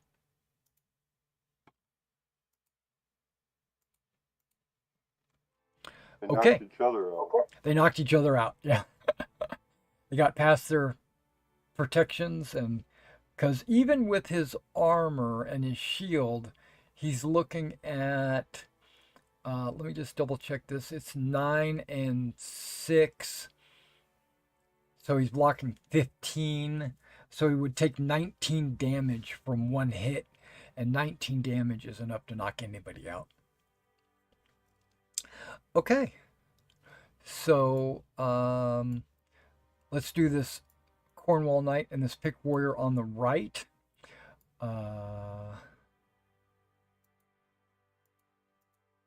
Picked gets a failure, and the Cornwall Knight gets a success. Does 10 damage to the pick. Now, 10 is not his knockdown, so he doesn't get knocked down. And then now on the right, there is a fight, but that's only because the knight is fighting on his way up. He gets a -5 for fighting from the ground, and he's still critical. Now the picked warrior gets to fight back as he's. Oh, wait a second. Nope, he failed because I think he said he was dodging, didn't he? Yep. And that gives him an additional +5. So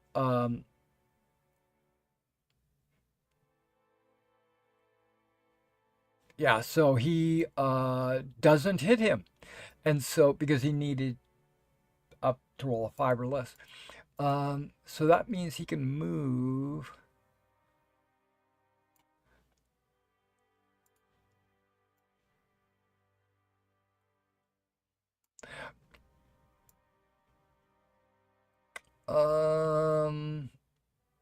I don't think he can. He can't get past you. So what he's going to do is he's going to have to stop there as he engages you. But you could. Yeah, you stopped him. There's not enough space between you and Michael for him to fit through. So he was trying to get to the sword, but he couldn't make it. Now there is a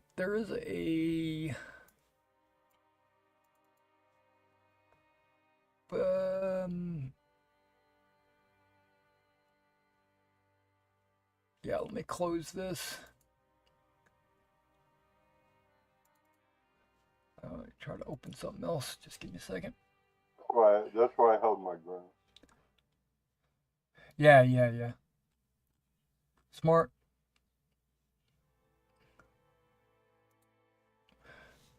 Okay.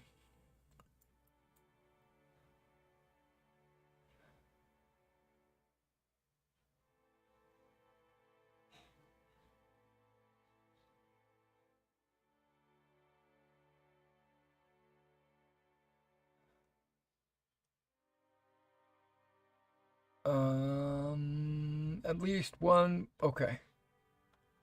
Yep. Okay. So that's nice. Just a second. 1, 2. Where you at? 2, 3, 4. Okay. 4 more picks enter the fray. Just so you know.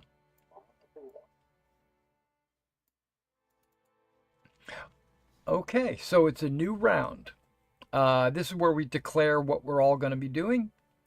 And we'll start with this Knight of Cornwall.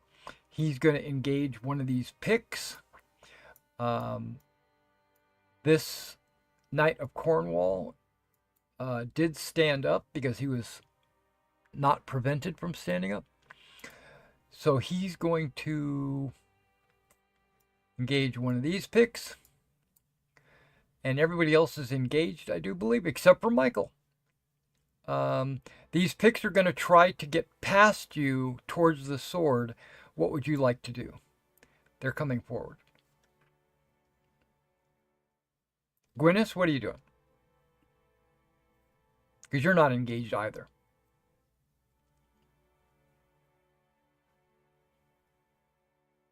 Gwyneth?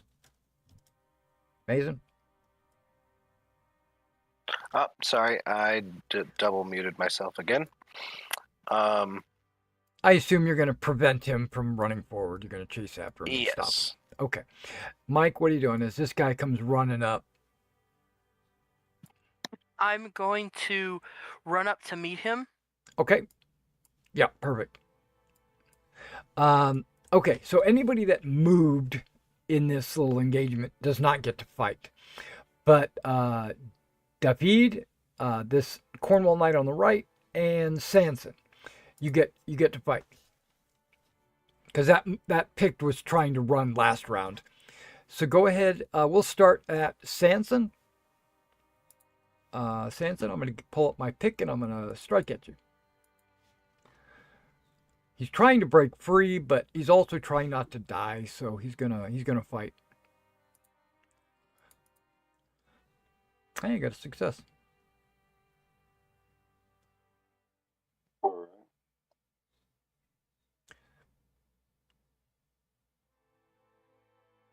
Would have been good damage though, but he hits you for 10. Your armor absorbs that, so there's no damage there. David. Okay, I'm gonna strike at you. You're gonna strike back and try to kill me or knock me out at least. Man, I'm rolling a lot of 3s and 6s, and I'm okay. Go ahead, David. What you got? Okay, so you both hit each other. He's going to take, but you also get to apply your shield. So you get a total of 16 armor, and he did 17 damage. So you only take 1 point of damage.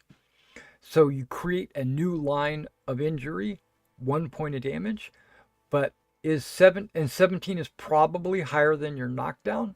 So go ahead and make a dex roll.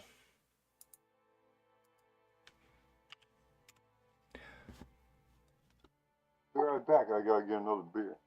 Oh crap, I'm knocked down. Okay, and he's not. Because you had a chance to knock him down as well. Okay, so he knocks you down. What that means is when you attack, you just get a -5 to get back up. Nobody else is fighting. Everybody else moved. No, that's not true. This Knight and picked and Cornwall. Picked. Fumbled. Cornwall. Success.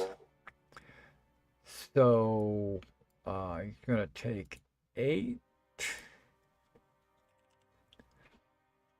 Right? Yeah, 8.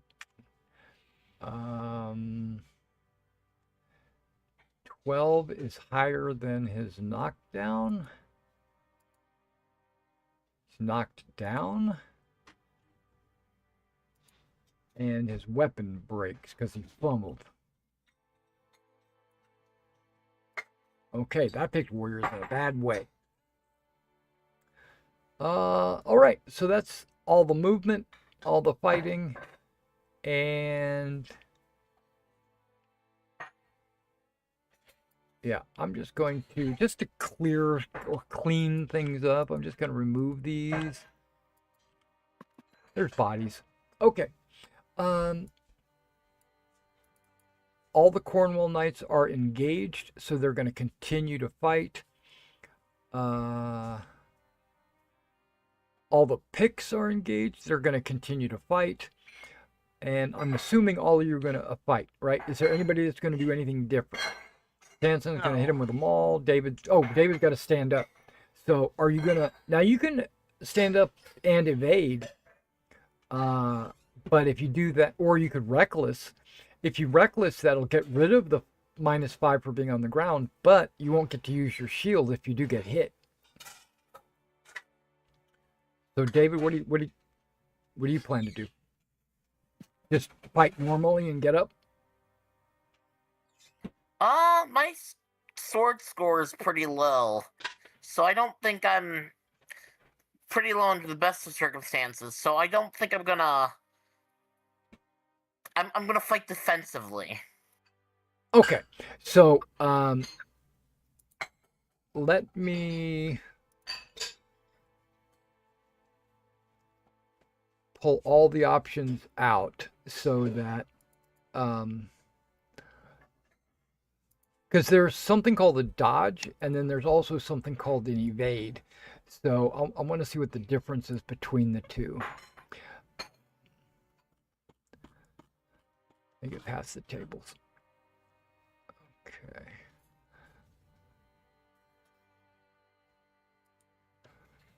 Yeah, there's something called defend, evade, not dodge. Okay, never mind. Dodge is... No, there's also dodge. Okay, hold on. So let's look at all of those. Defend. Okay, if you forego trying to inflict any damage to your opponent, you can get a +10. So basically, you would still make the roll.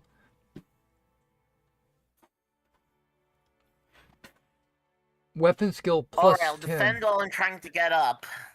So that should be like a +5 total, right? Yes. Hold on. Now that's just one. Now there's also dodge.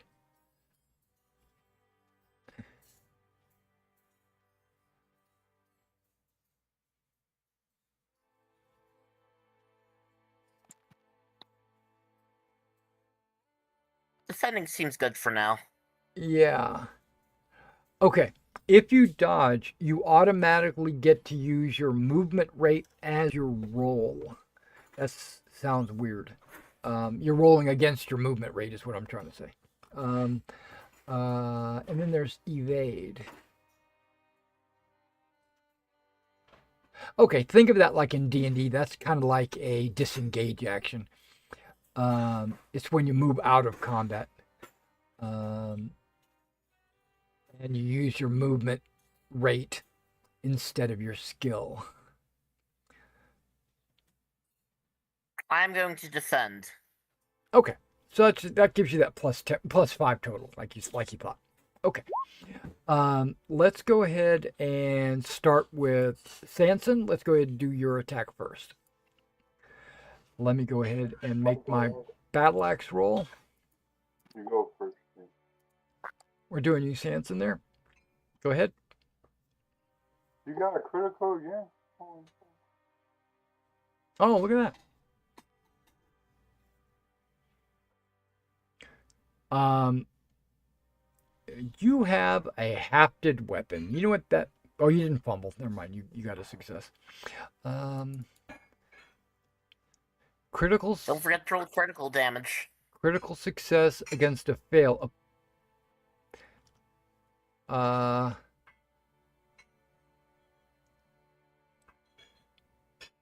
Okay, it just means I do extra damage. Yep, doesn't affect you in any other way. Okay, so let's go ahead and I did a total of 27 damage. So you get to minus your 10 points of armor. So you take 17, which I do believe is bigger than your major wound value. I could be wrong. What's your major wound? Yeah, it's above it. I got 16. Okay. So you are knocked out. Yeah, so, but go ahead and mark that as a serious wound there. You're also debilitated, which means you have to get your hit points up higher than half to remove the debilitated result. Okay. Ooh, that means he's close to the sword. That's cool. Okay, we'll do Michael next.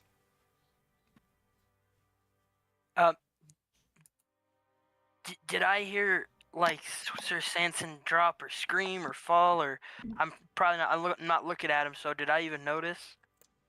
Yeah, you notice. Okay. You're not a statue. You are engaged in a fight, meaning you're moving around, you're Okay. dodging and looking and blocking, and keeping aware of your other people that Watching might for be. people to run up behind you. Yeah, exactly. Okay. So yeah, you know that he dropped, but go ahead and make your attack. Okay.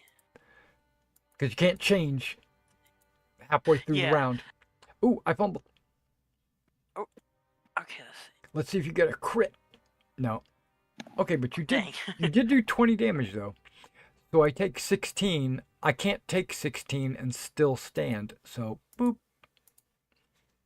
Oh, and you fumbled, so that's a broken axe. Yeah, but he's unconscious. So okay. Yeah, but someone else might grab it like that one guy did. That is correct. Okay, we're gonna go with Sir David now, or Sir David. Well, I also succeeded, so I did damage to him as well. No.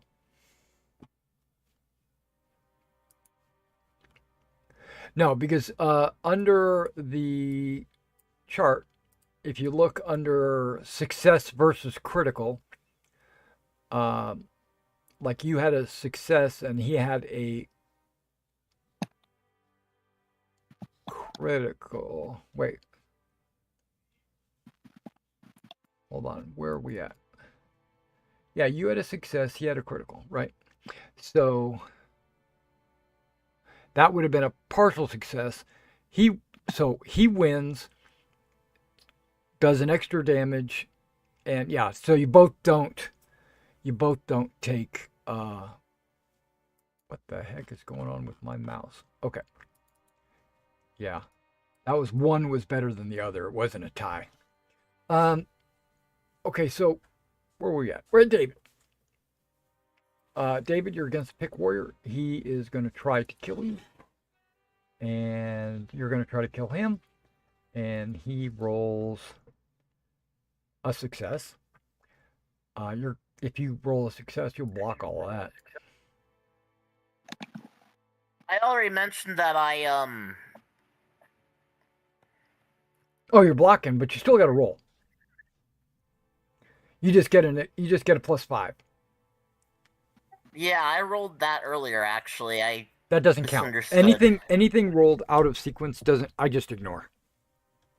Okay, fair enough. So if you fumbled, that would be a good thing. I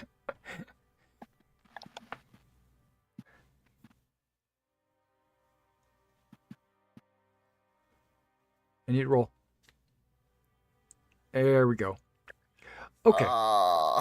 Now, did you add? Even defending that fails. Right. So that just means he hit you and did damage.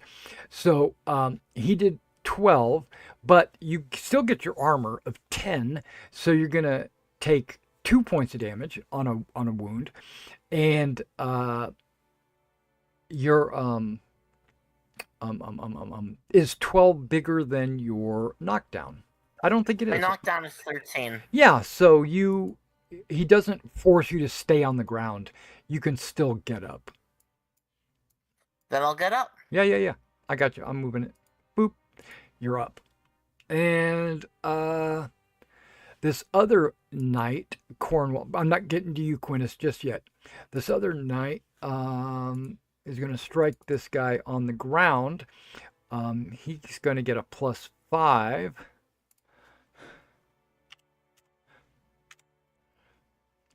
And I needed it. And then the guy on the ground is getting a -5 with a spear.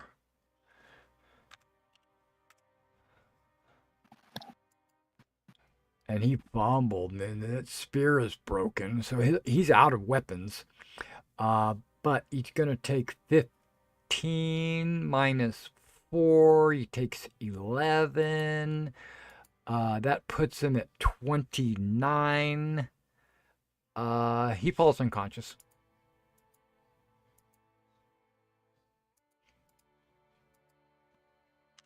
Okay. So that's that. And then we'll do this Knight of Cornwall on the left side against the axe. He succeeds. He does 9. He does 5 points of damage to this pick, which isn't a whole lot, but it's some. Okay, now Gwyneth, we're up to you. Nope. Hold on. Let me do this last Knight of Cornwall since I'm on a roll. There's the Cornwall. There's the pick. Uh-oh. Okay, so the Cornwall failed. So he fumbled. So he only gets 9. He's going to take 7 points of damage. That's his first hit. So he's actually doing okay, but he drops his sword. It's just on the ground. So he won't be dealing okay in just a second. Well, he can retrieve his sword, but it's from the ground, so he has to use an action. Okay, now we're on you. Must have sword to win. Yeah, must have sword. It didn't break, Well, though. this guy was trying to run. I don't like that much.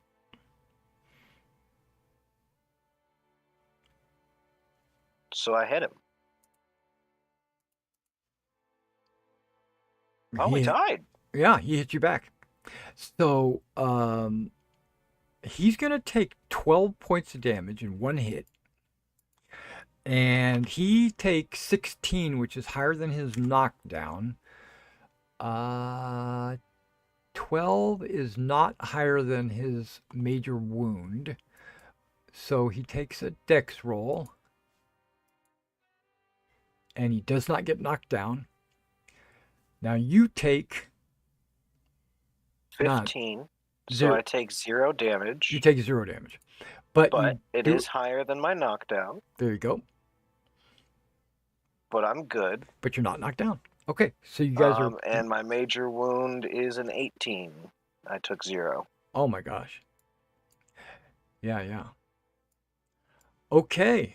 So, it looks like you guys are winning slightly. So we body slammed each other. I'll take it. Yeah. Okay, so all the engaged picks and Cornwalls are going to stay engaged. There's a free Cornwall here. I think he's just going to turn to the right and attack this pick that's fighting David. But it looks like Michael and this pick warrior are unengaged. And that pick is going to try to get to the sword. What are you going to do?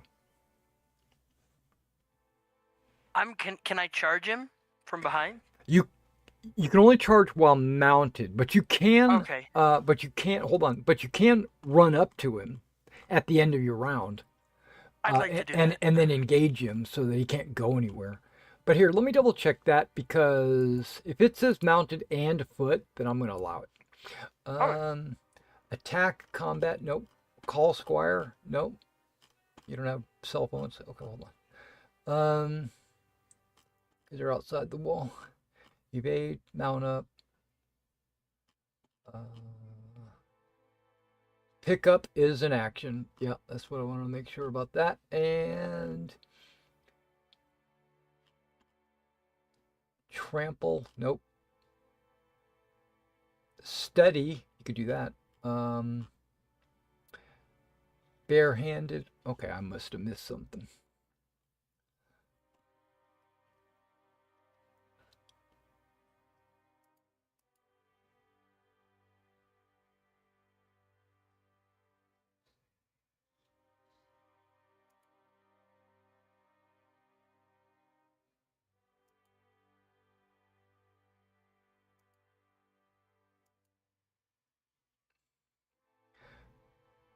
Yeah, mounted or unmounted, charge is not on that list.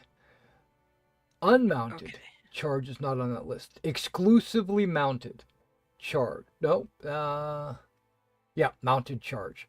Yeah, so charge is a on horse action, but you can run up to him as part of your movement action. Yep, I'd like to do that. Yeah, of course. Don't move, don't move. All movements Okay. simultaneous. So, so there's a trick here. Movement comes after combat, and there is a special rule for what you're about to do, and we will do that last. So let's do this. So just hold your breath. So this Cornwall Knight on the far left is striking this this Mojammer, and he crits, which is better. So, but he does get to use his shield if he had one, which he doesn't. So he's going to take 12 damage, which is not more than his major wound. But the crit's still just 4 dice, right? Oh, thank you for reminding me. It is an additional 4 dice. Yeah. Yep, that knocks him out. Very good. I totally forget that sometimes. Thank you, I appreciate it. Now,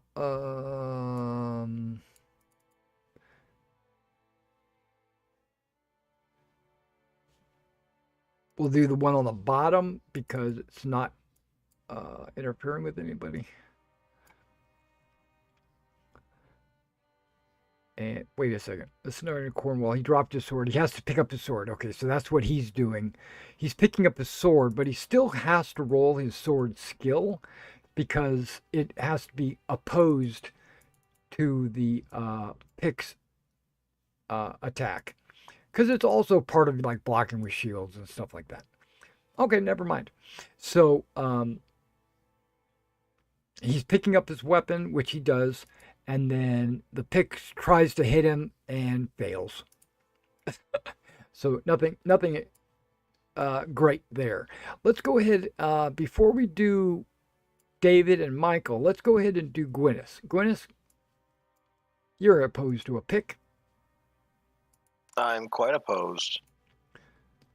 He failed. So let's see if you can hurt this guy. Nope. You guys bounce off each other again. Okay, so before we do the chase, Sir David, now you can attack first, or you can wait and let the Knight of Cornwall attack first. Either way, the pick is going to get a -5. He gets a -5 for every additional opponent.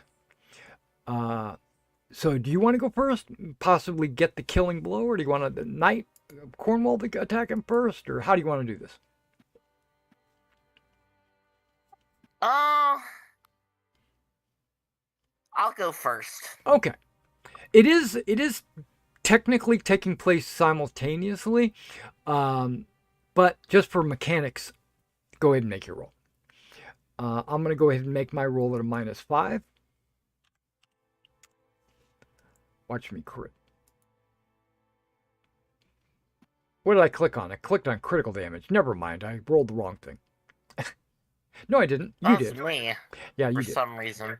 Okay. Yeah, I know. It's easy to mess it up. I got a success. You got a success. So we both damage each other. So I'm going to take 9 points of damage from you. And he does 13 to you. But because you succeeded, you get to use your shield. You take no damage because you have a total of 16 after the shield. Okay. It's not. Wait. I think you're messing that up because I did 13 damage. He did 19 total damage. So That's correct. So you take 3 damage. yes, got it. Sorry, I didn't mean to be No. It's good. It's good. Stay on top of me because sometimes I mess stuff up. Okay, so you get a because it's 19. That's more than your knockdown. Make a dex roll.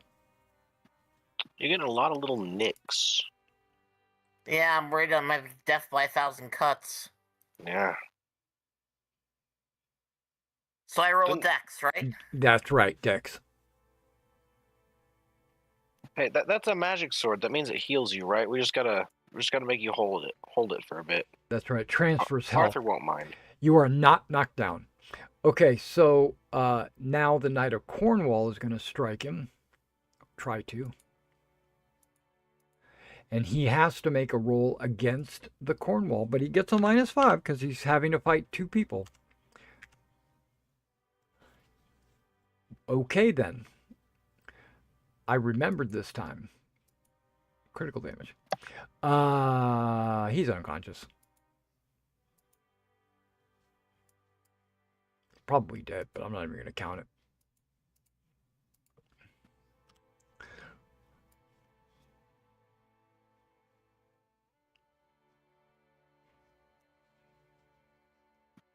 Okay, so Sanson, you are not at 0 or less. You were just less than your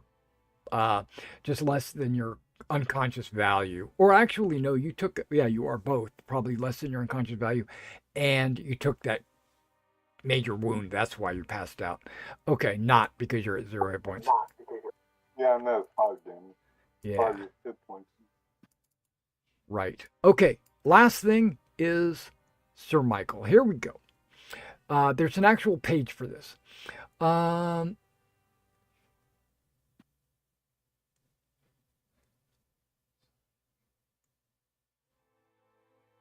He leaps over the low barrier and separates the altar from the choir area. Separates? Wait. Oh, that separates. Okay, I'm sorry. You may attempt to cut him down.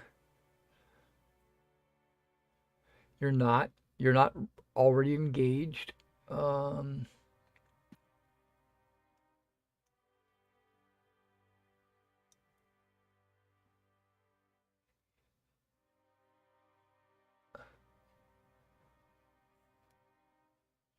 Okay, that doesn't apply because you're not engaged. Hold on.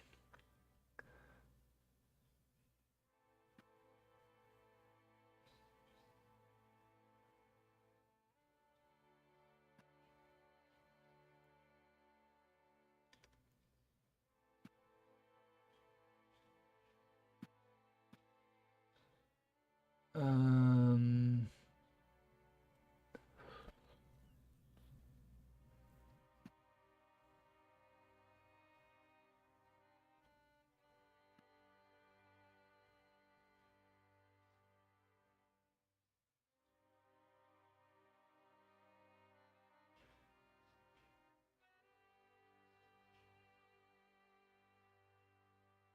okay, to catch him, you have to make a movement roll. So because he's running, he grabs it and he continues to run. You have to make an opposed movement roll to engage him, to catch him. Now you take your movement, and that's what you're rolling against. Do you know what your movement is? It's probably 16, 17, 18. I don't know what it is. 19. Oh, Nice. that is Cool. really good. His movement is 15. Now, there's probably not a button next to your movement. So what you do is just roll a d20. Okay. Okay, you succeed. And I've got a 15? I succeed. Okay. So, what that means is, I don't know what that means. Alas, I'm a fool. I should have invoked a passion. Oh, okay, okay. All you had to do is succeed. Okay, so you caught him. So he does have the sword, right? Uh, but you have engaged him. So it is a new round. Uh, who wants to declare first? Michael, what do you plan to do? Strike him down? Probably. I plan to strike him down. Okay.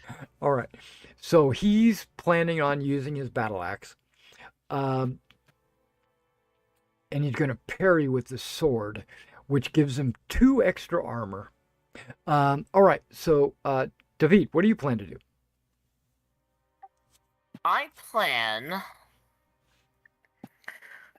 to run over there and I think Sir Michael's got the picked warrior, so I'm gonna actually, yeah, you know what? Sir Michael might need some help. Yeah, I can help my comrade later. Right. So you'll move after combat and be ready to fight next round. This Knight of Cornwall is going to attack this pick, and this knight is going to attack this pick. So they're basically going south, you're going north. And let's start with the bottom, which is only 1 Knight of Cornwall attacking down here. So let's go ahead and do that one, get that out of the way. Knight of Cornwall. Pick warrior. Man, okay, critical.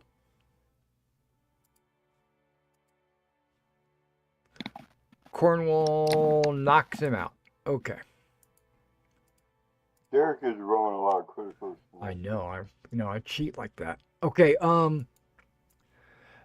This other Knight of Cornwall is going to come down and help Gwyneth, but Gwyneth, he's too slow. So go ahead and make your attack, and I will make mine.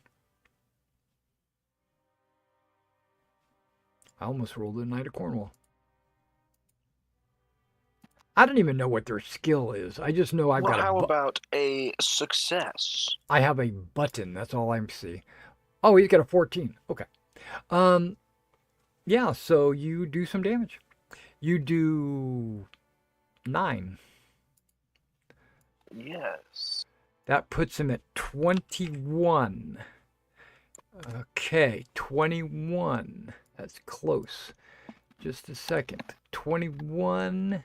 So he calls blackjack. Would leave him with 4 hit points left, which means he is unconscious. And Mike, you get your attack before David runs over there.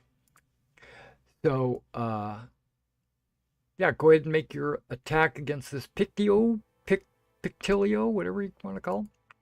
He is, I wonder, can I just hit enter? I can't. Okay. He really did win the jackpot. If he's still alive, that means he gets to be taken for questioning. That's true. There's a few of them, groaning and unconscious. You can see that some of them are breathing or not breathing or whatever. Poor souls. Yeah, I need Mike to make an attack roll with his sword. Bam. Okay, he failed. So you hit him for 9 points of damage. That's his first hit. And 9 is not higher than his unconscious, but 13 is equal to higher than his knockdown. So Is it height? Yep, it is. Oh, you knocked him down all right. Okay, Okay. so he's on the ground. Um, that works. Um, all right, so David comes charging up, and he's getting ready to attack on this next round. The three of the four Cornwall Knights are still up. Three of the Salisbury Knights are still up, and one pick. So the pick is not surrendering. It's almost like he's got a chemical in his bloodstream that is causing him to be berserk. I don't know if you're familiar about what woad does to you, but they have this blue paint all over their bodies, and it's absorbed through the bloodstream and all that. Okay, so this warrior refuses to surrender. He is going to get up, and he's going to strike at Michael. Michael, what are you going to do? Strike him down? Yes, I am. Yeah. And Sir David, I assume you're doing the same. Sir David? Before he tries to strike him down, can I try to knock him out with the hilt of my sword? Yes. When you attack, Not my friend. right, the I got you. warrior. Yeah. When you make your attack, you can decide how many dice you would like to roll for damage. So if you have like a 4d6 character damage and you prefer to only roll one die, you can. But there is something. Let me double check this.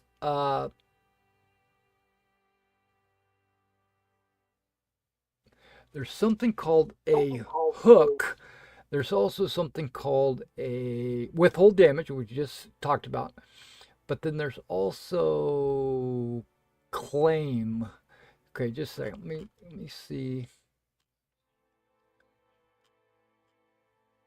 You should do full attack because of 2 against 1, he gets a -5. That's right. He's going to get a -5.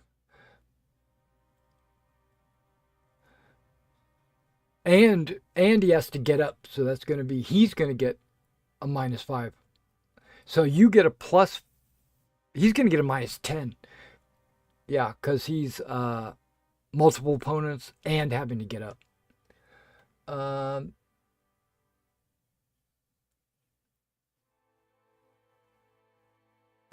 There's disarm, where you could try to knock away the sword or whatever to get it out of his hand. You can hook, which you have to have a specific type of weapon, which you don't have. Okay, never mind. Can you grapple? You can grapple. Grappling is a thing. You can withhold damage, so you can decide how many dice you want to roll for damage. And then there's brawling, right? Which you can do a barehanded attack, meaning you just punch or kick him. And then you can do a grapple, which is... Yeah, since he's at -10, grapple might be a good choice. Yeah, grab a hold of him and... or seize an object, like grab his sword. I think I'm going to try to... Well... And because you have a shield, you get a -5 to grapple. What would the... I try to want to really, like, try to... pin him, I guess. I don't know. Like, knock him down to the ground and, like, kind of use my weight on him to force him to surrender. I don't know. That's grapple.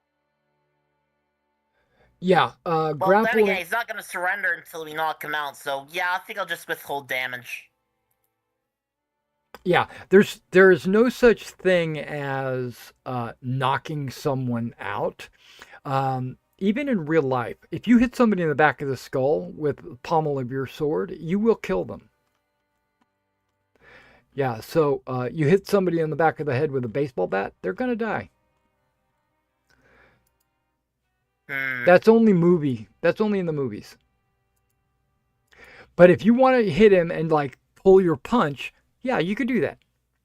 But pulling your punch isn't going to necessarily knock him out. You have to do enough to do a major wound to knock someone out, or you have to do enough to get their health down to a certain point for them to pass out. I suggest to either grapple or try to get the sword away. Yeah, you could grapple him, or you could hit him. You can pull your punch. What do you want to do? I think hitting him over the back of the skull with your sword, and role playing it as pulling your punch. I think that's kind of cool. I totally dig that. All right, so I'll do that then. You're gonna pull your punch. Okay. So in that case, when you roll, don't use your weapon button because it's gonna roll all of the dice for damage. So just use your skill button for your skill, and then we'll roll damage separately. Okay, and Gwyneth, what are you planning on doing? I am going to just chase down the Pict. Okay. The Cornwall Knights are also going to do the same. Okay. So as you guys are all like charging up there, what are you rolling? It doesn't count. Oh, no. No, it doesn't count. I didn't ask you to roll. Remember, don't roll until I ask you to roll. Oh, actually, I did forget about Sanson. I think I'm checking on Sanson. Right. You're not moving until you don't move until it's time, until it's time to stop. Everybody start trying to jump the gun. This isn't D&D. You don't act on your turn. Okay. Sir Michael, you're there first. Go ahead and make your attack. He's going to get a -10 against you because he is striking up from the ground and he's got multiple opponents. Okay. Let me get my -10 in there. Crit. No. Failure. I got a failure. Okay, did you get a success? You did. Yes. And you did 17, which means he'll take 13 damage, which puts him at 22, which leaves him with 3 hit points. He's unconscious.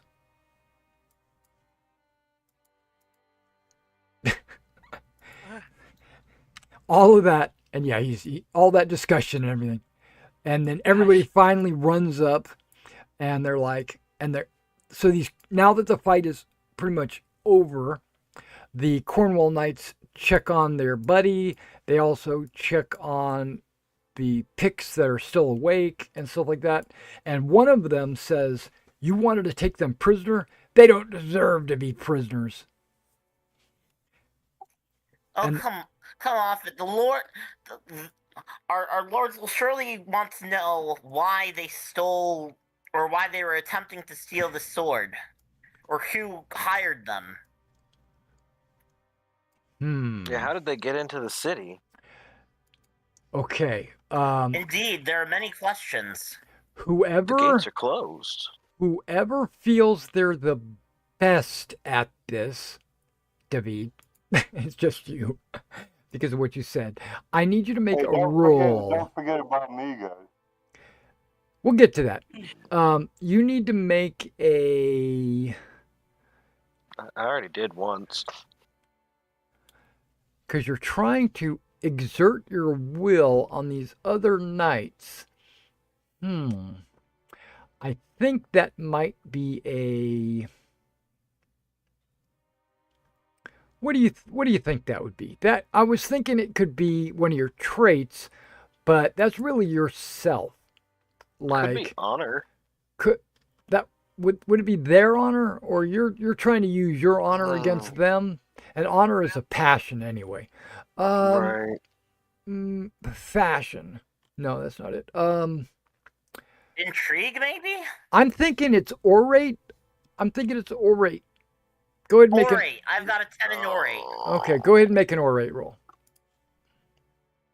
Does anyone have any higher in orate? I've got a 9.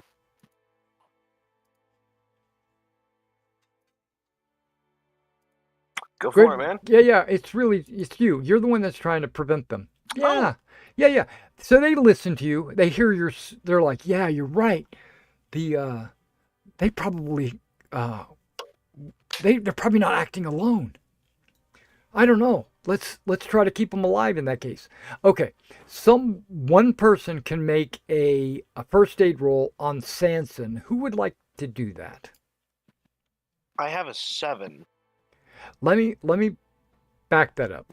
Sanson, how many injuries do you have? Yeah, but I didn't hear that. I have a 10 in first aid as well. Oh, nice.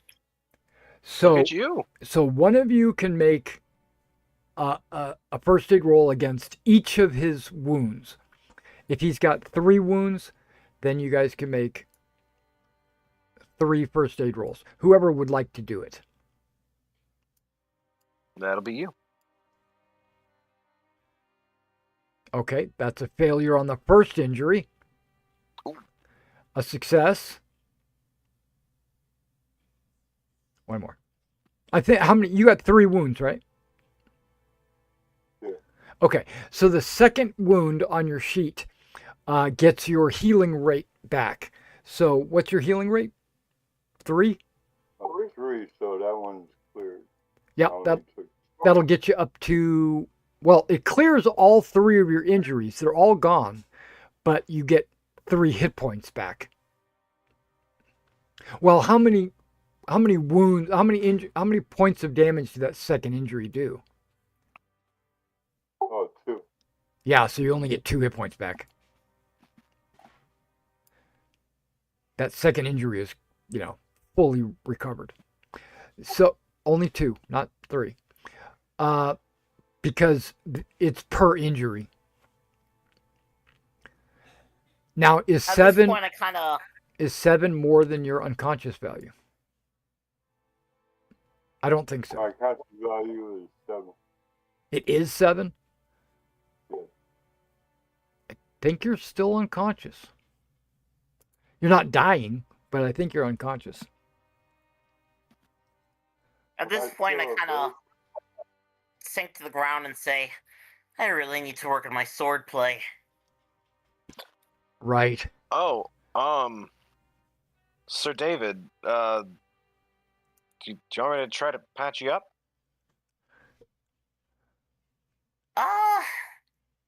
You got a few injuries. I'm going to double check that I'm not super good, but healing. you're I'm bleeding sure you can help me. profusely. Alright, I'm putting yourself in your care, Sir Michael. I'm Sir Gwynnis. My apologies, Sir Gwynnis. Though, First. Sir Michael, are you any good at first aid? I'm about as good as you are, friend. Oh man, you want to take turns? Yes, I'm mostly worried about Sir Sanson. Oh, I agree, I think... Sir David's got him. Well, he's stable right now, I think, but he's in rough shape. Am I still debilitated? What's the thing? Yeah, you're debilitated until you get up to half your hit points. Yeah, but what he needs now is a Kyurgen, not a knight. Yes, I agree Let's with help that Sir David. statement. So hold still, Sir David. Let me get your first wound.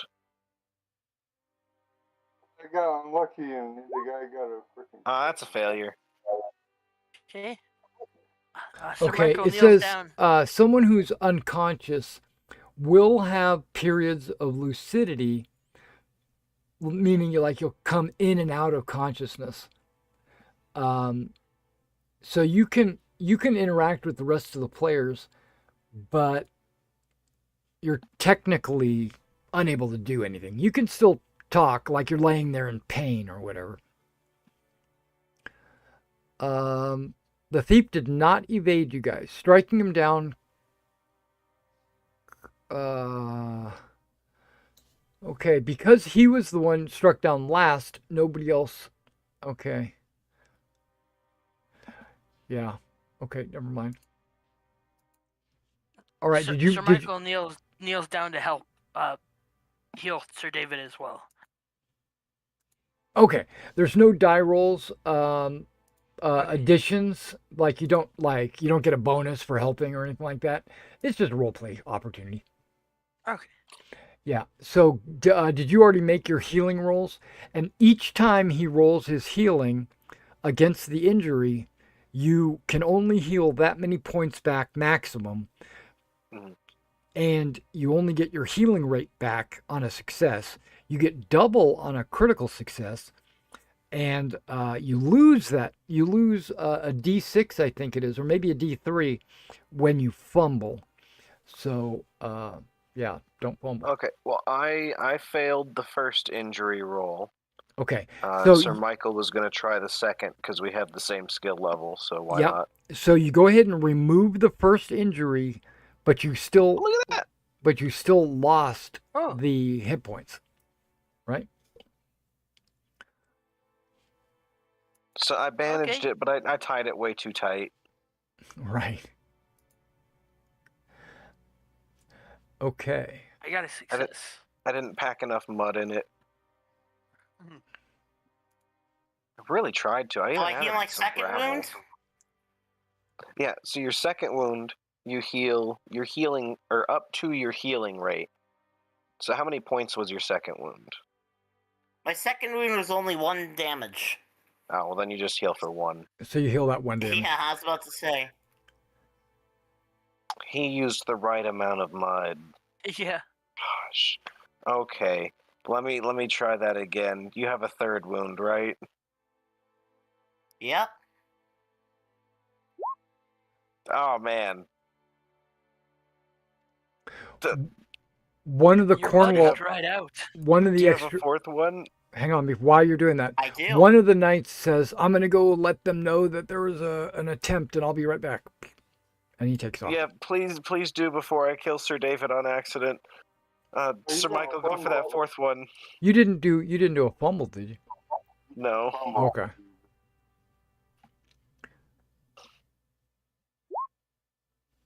Oh I man, failed we're too. how many more wounds do you have? Well, I got rid of the wounds, but like I still have 7 Oh, so that was your last damage. wound? Yeah. Oh, yeah. Okay, now- Okay, that we did our best. Okay. This would have been the prime opportunity to use one of your passions. At the beginning of the fight, you could have Yeah. invoked a passion of something that would have given you +5 to your sword skill. Yeah. So just Like remember, maybe- you have passions, and they can improve your abilities. Like Um, maybe They don't- How long will that improvement last? Until the end of the encounter. Got it. and you only get 1 day. And you get 1 per I don't- day. If they get a crit again.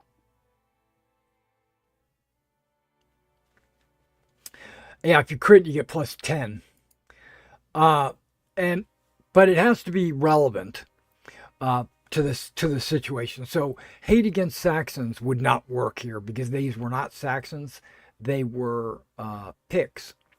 Got Okay, it. yeah. So, but other passions would work. What about devotion to God because they're defiling a church?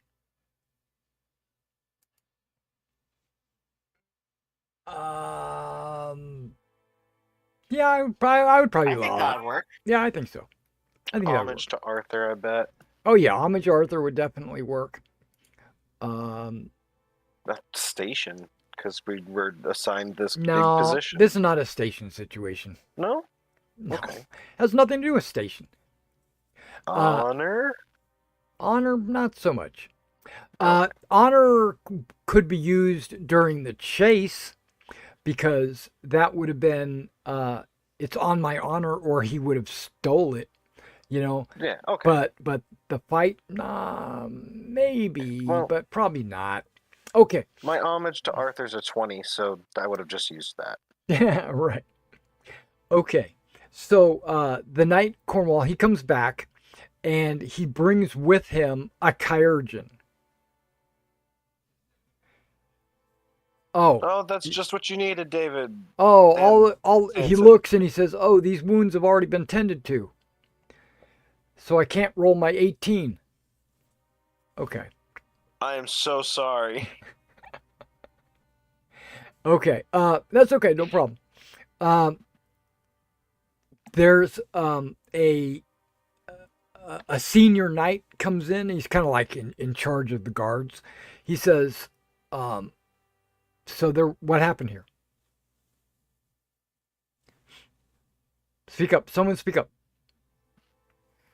Who alerted us to the Well- attack? Was it you, Sir Gunnis? Yeah, it was. I was listening very carefully at my my post, and I heard a scuffling, sneaking sound, and I alerted my fellows just as these Picts charged in. They ran for the sword.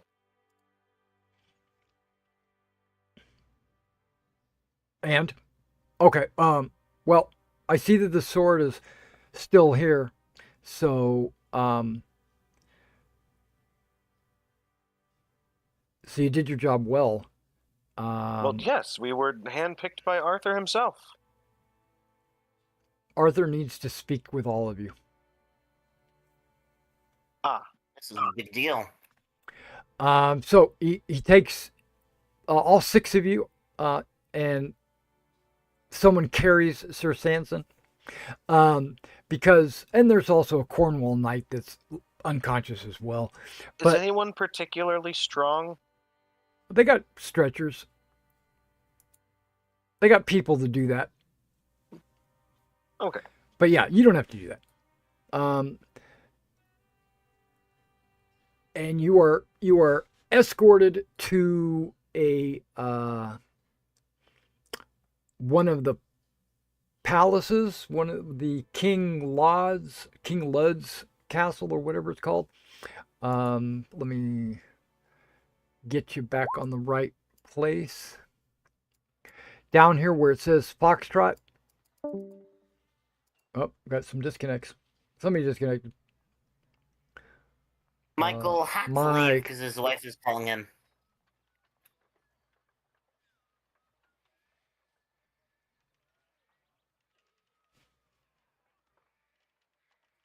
What? He had to leave. Yeah, his apparently looking at the main or looking at the Pendragon chat. Oh yeah, there we go. Okay, no problem. So, life comes first. That just changes something for me. Bear with me. I'll get this taken care of.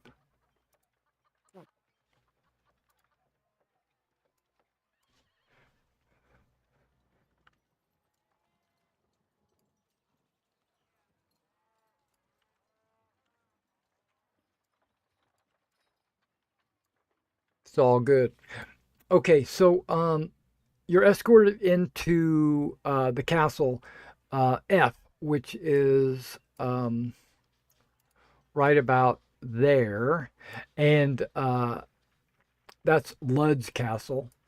It's just one of the two main buildings, and that's where Arthur is taking up residency. Um,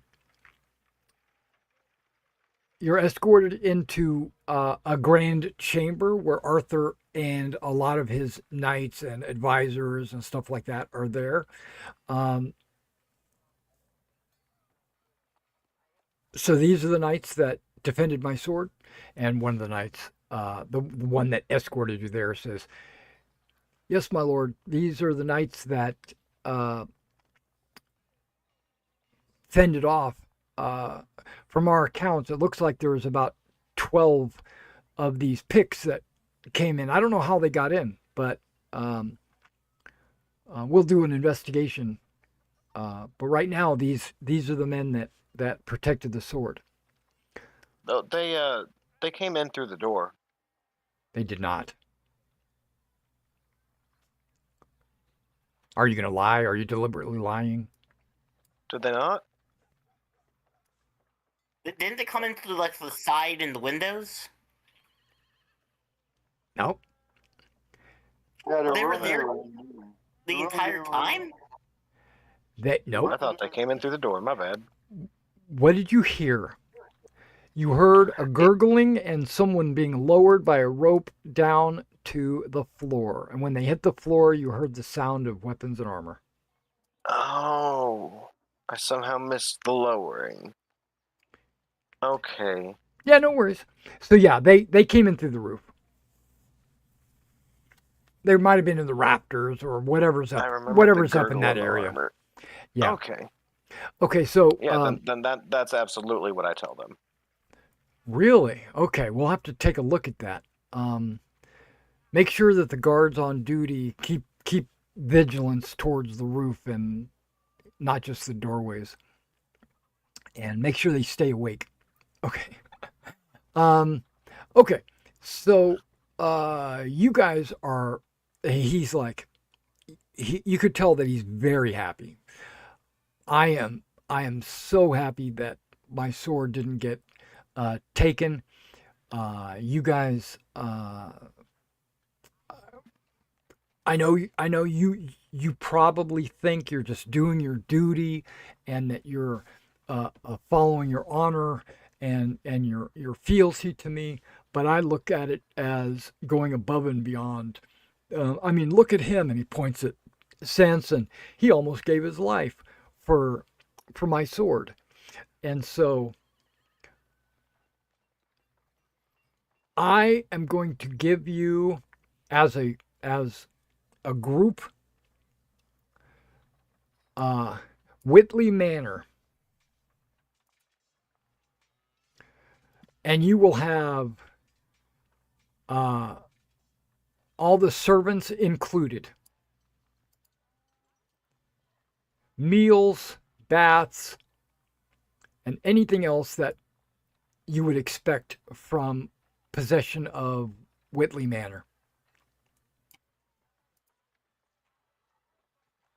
And he looks over at one of the other people in the room and he says, make sure the arrangements are made. And one's like, yes, my lord, absolutely. Do you have loyalty king? No, you probably have homage or something, right? Yeah, I have homage Arthur. Okay. If you don't have loyalty king and you would like to add it as a passion, you may do so. Is there a limit to how many much would it passions be? we can have? Yes. Oh, You can have only 40 points of passions in any one given court. But what I would do is just go ahead and add it. And not worry even about it. with that homage 20? Yeah, we can Like, always. are there situations where one would apply and the other wouldn't? Yeah, if they're Wait, what is a court? yeah, if they're in the same court, then you'd worry about it. What do you mean by a court? Like, because my passions total add up to more than 40. Right. But you have there's like 5 different courts, or you can think of them like bundles Like a or type. whatever. Like a type. And if you want to know what they are, I do. yeah, I figured you would. So I'm going to. I think I've got a handout actually for that, and that way I don't have to tell you. You could just look at it. I'd imagine there's like a loyalty, a duty. Booty duty. Okay, so we're looking at passions. That would be here. That's results and rules. That's not what we're looking for.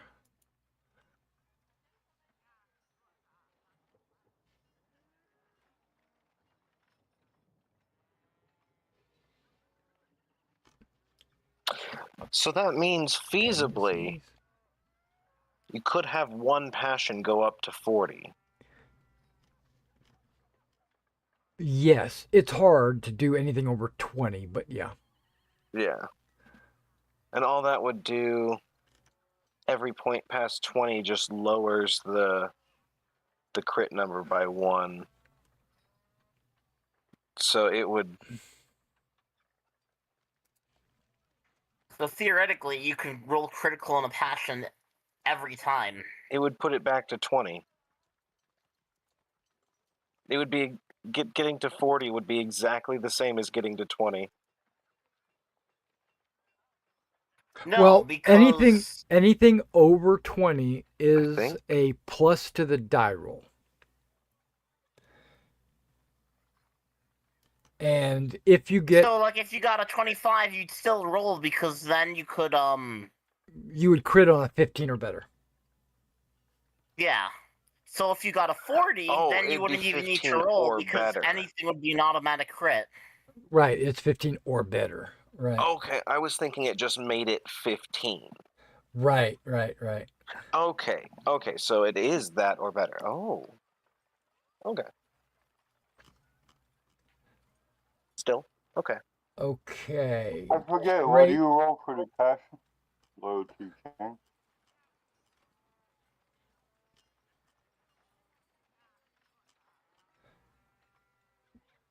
What I'm looking up right now is what courts there are for the passions. And I am only into traits. So let me get Because these. that will decide if I want to make this passion. Okay, here we go. Passions. Passion levels. And here they are, but they are not a table. There's 4 courts: Fidelitas, Fervor, Adoration, and Civility. Oh my. Okay, so I'm going to put this in chat. I'll make a handout later. Don't you But- have a handout? I found it. It's called The Passions. It is in Chapter 3, Book 2, Starter Set. Oh, it's in the starter set. Okay. Book 2, Chapter 3, Traits and Passions. Chapter 3, yeah. And then Passions, and then it's The Passions. Oh, okay. Yeah, that's it. Let's show it to everybody. Maybe I showed that before. Yeah, so if you look, you got passions of fidelity, which is your homage, your fealty, your loyalty. And then there's fervor, which is your hate and love. And then adoration, which is not love, believe it or not. Adoration and devotion. And then there's civility, which is your chivalry, hospitality, and station. I think honor falls outside the realm of all of those. I think it's its own category.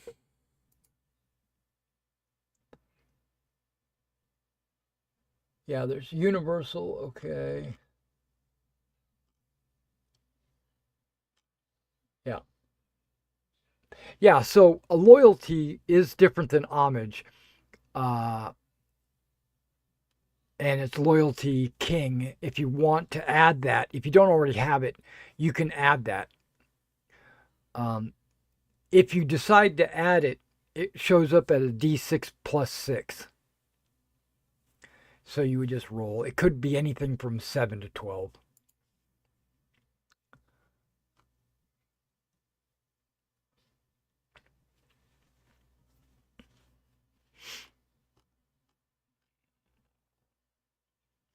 There you go.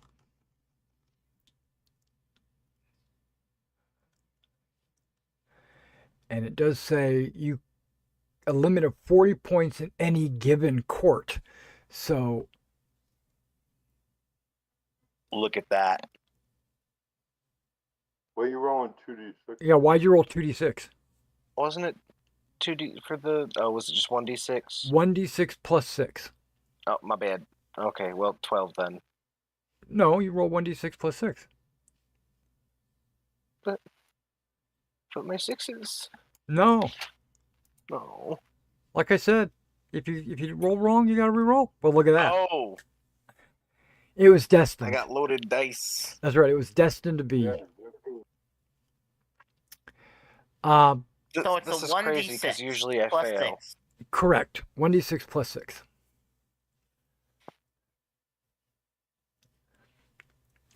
Now, there's something called a shared passion.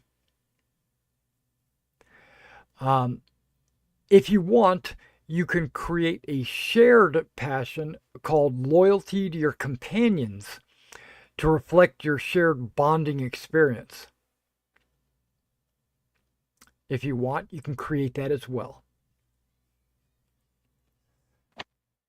And what was that one called again?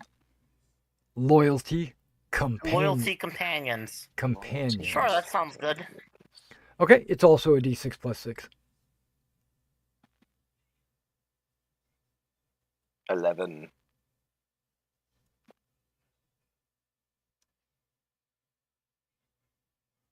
Ten. I'm going to rearrange my passions into their little courts. Okay, hold on. A shared passion is not a passion that a player has. Oh? That's the party. The party has this passion. Oh. So one person can roll, or I can roll, and I'll add it to the party token. Why don't you roll, sir? Yeah. Okay. So, plus there's modifiers to this. Oh. Yeah. So it is a 7, but it says you add 1 point for every picked warrior. So that would have been a 12, right? So it's 19. 19, but subtract 5 points if you stopped the theft, if you failed to stop the theft. Okay. Oh, well, we didn't fail. You didn't fail. So you get a 19 on loyalty companions.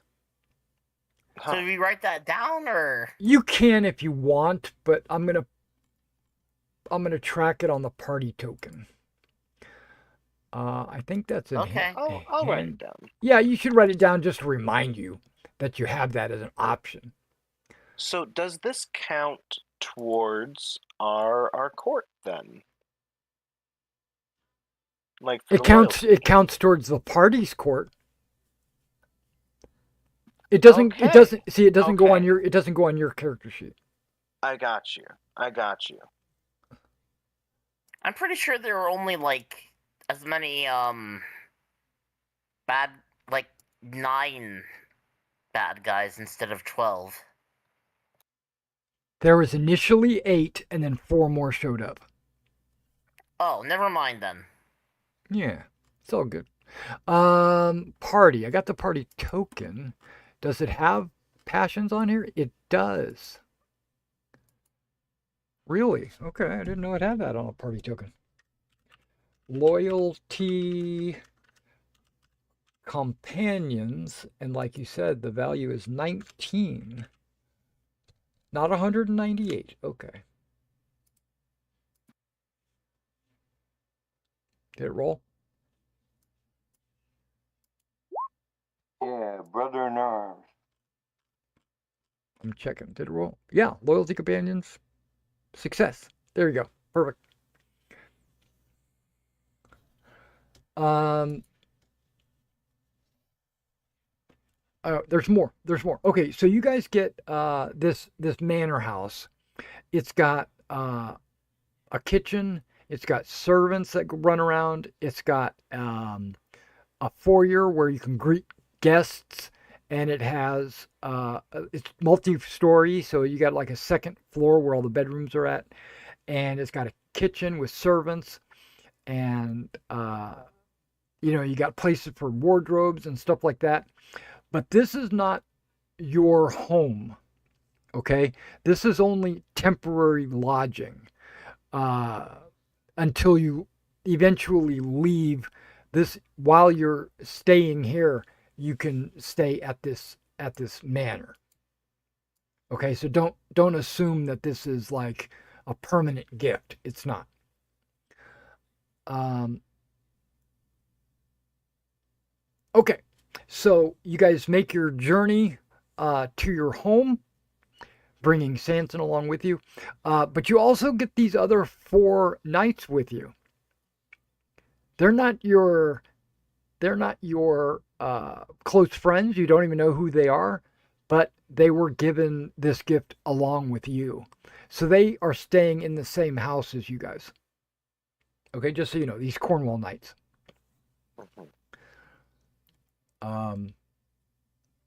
Okay, no consequences. That's good. All right, so we're gonna jump to the next morning. Oh wait. No, you get some glory. Hold on, I didn't give you any glory. What am I thinking? Did I close my picked warrior? I did. Okay, let me find the picked warriors. Sword tournament. The little adventure is called Picks in the Dark. That's what it was called, if you cared. That little encounter is called Picks in the Dark. And you get 25 glory times 12 divided by 8. Does that make sense? That makes sense. So who wants to do the math? 37 and a half. Which is always rounded up. So, 38. so everybody gets 38 glory. Well done, friend. Yeah, that's good glory. You should get an extra glory just for that. Just for rounding up in his head. Oh, no, he used a calculator. That's fine.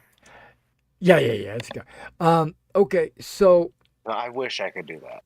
you guys are resting in your home, and it's very comfortable. It's actually you have a bed, and you have you have like a roof, a fireplace. This is all unusual, right? Because you guys are nice in Sarum, which your home is usually the table, or you sleep in the corner where nobody will trip over you when they go to the piss bucket. You're not used to being in a mansion, a palace, or whatever this is. It's not really. It's just an expensive home in London. Something happens while you guys are all asleep. A pix attack. No, they don't. Sanson, you have a fever dream. No, you don't. You're asleep, trying to recover from your wounds, but you do have something happens to you.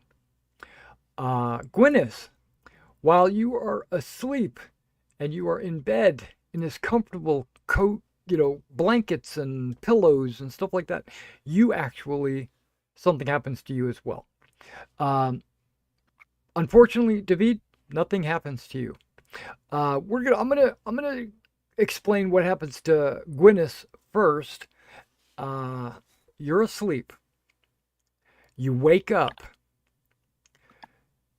Your wife is in the room. Uh-huh. She's being very aggressive. It's time to make a baby. She is not showing, like she doesn't have her belly like you would expect her to have, unless she's already had her baby. But this is maybe a memory or it's a I dream. don't think she's had it yet because this is still early in the year, right? Yeah. So well, no, you know that she hasn't had it, but in the dream, you don't really know what's going on. You know how dreams are, but So yeah, it's like weird. She doesn't have her belly.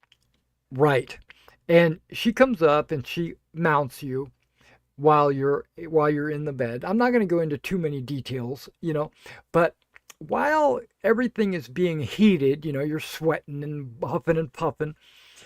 She decides that she wants to change positions, right?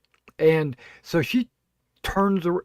Okay, she's riding you like a cowboy, right? So she turns around. Now she's back to you. And then after a few more minutes, uh, she spins around again. Now she hasn't found the perfect spot. And when she turns around, you notice it's not your wife. I awake and it was a pillow the whole time. You're looking at a woman. You recognize her if you make a recognize roll, and you get a plus 10 because it wasn't that long ago.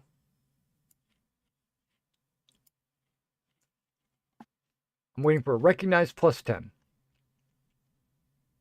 I failed. Okay, so it's just some woman that is not your wife, and then she turns around again with her back to you, and maybe you get up on your hands and knees or whatever. Something is happening. You guys are busy doing the nasty, and it eventually goes back to your wife.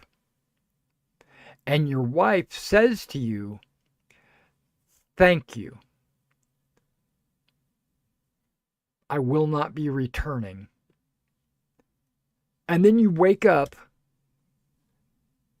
in a heated sweat. You're in your bed. Blankets are all over the place. It's like you've been tossing and turning. Do you want to keep And that? it was the pillow. No, the pillow's probably on the floor. But yeah, you can take that however you will. But something happened to you while you were sleeping that is strange. And unfortunately, you should have invoked a passion, but that's okay. Do you have a wife? Yeah. He has a wife. He's He's a I newlywed. stood up for her honor to a Saxon, and he beat me to the ground. He's a newlywed. All right, so he's got a pregnant wife. Samson, when in your dream, you wake up, but you wake up in the forest. And you find yourself on a dirt path, no horse, no armor, just like your maybe traveling clothes or whatever. You're all alone. There's nobody with you. There is a well, a little well with a bucket if you wanted to get some water or not. It's up to you. You're out in the woods. Is there anything you'd like to do before I step on your toes? No. You're fully healed.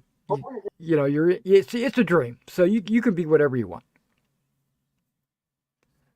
Yeah, I get some water from the well. Okay. So you go over to the water and you go over to the well and you get some water, and it's very refreshing. It's more refreshing than you can remember since before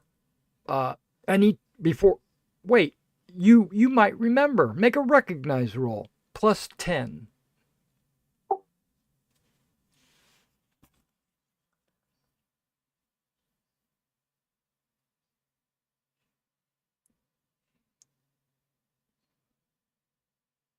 Okay. You remember this well.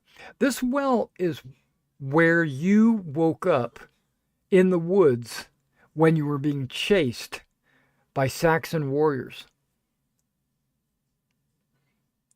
Do you as a player do you remember that? No, I don't remember a well. I remember a witch. There was a Green woman who got some water from a well and gave it to you guys. Yeah. So she had like a ewer or some kind of big vase or something, and she had gotten the water from this well. But you while you're getting your water, you hear a very deep growling, uh, um, guttural growl, coming from the north. And looking through the branches of the trees, looking up, because this sound is actually coming from high above the trees. Maybe you don't know where, but you're trying to see it in the moonlight. You're trying to make an awareness roll. No plus, no minus. Just Yeah. if you make your awareness roll, then I'll give you what you Don't see. tell me it's a dragon. Well, if you make your awareness roll, I'll let you know. It your mind takes over and you create this dragon in the air, making this noise, and then it stops growling, and And it's a bear. it hovers, and it looks in your direction, and says, "Sanson," and then flies off north. This is in your dream. You wake up, even though you're unconscious stat wise, you still can wake up every now and then. You wake up and, you're still in bed. You're like, what did I just dream? Whatever. But that was weird. It was weird.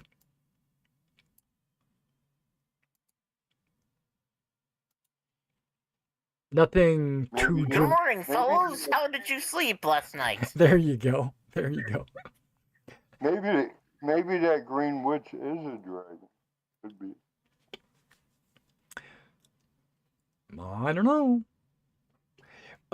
If you or Gwyneth don't share your dreams with each other, then there's no way for you to compare them. You would each have your own personal account or whatever. Well, since they're all my brothers, I'll share with them all. Okay, go ahead and tell them. Talk to them. Yeah, I had a dream. I went to this well in the forest where we met the green witch and got some water. And then this dragon flew up above me and called out my name. With him saying that, Gwyneth, you get to reattempt your recognize, but you don't get a plus. Okay.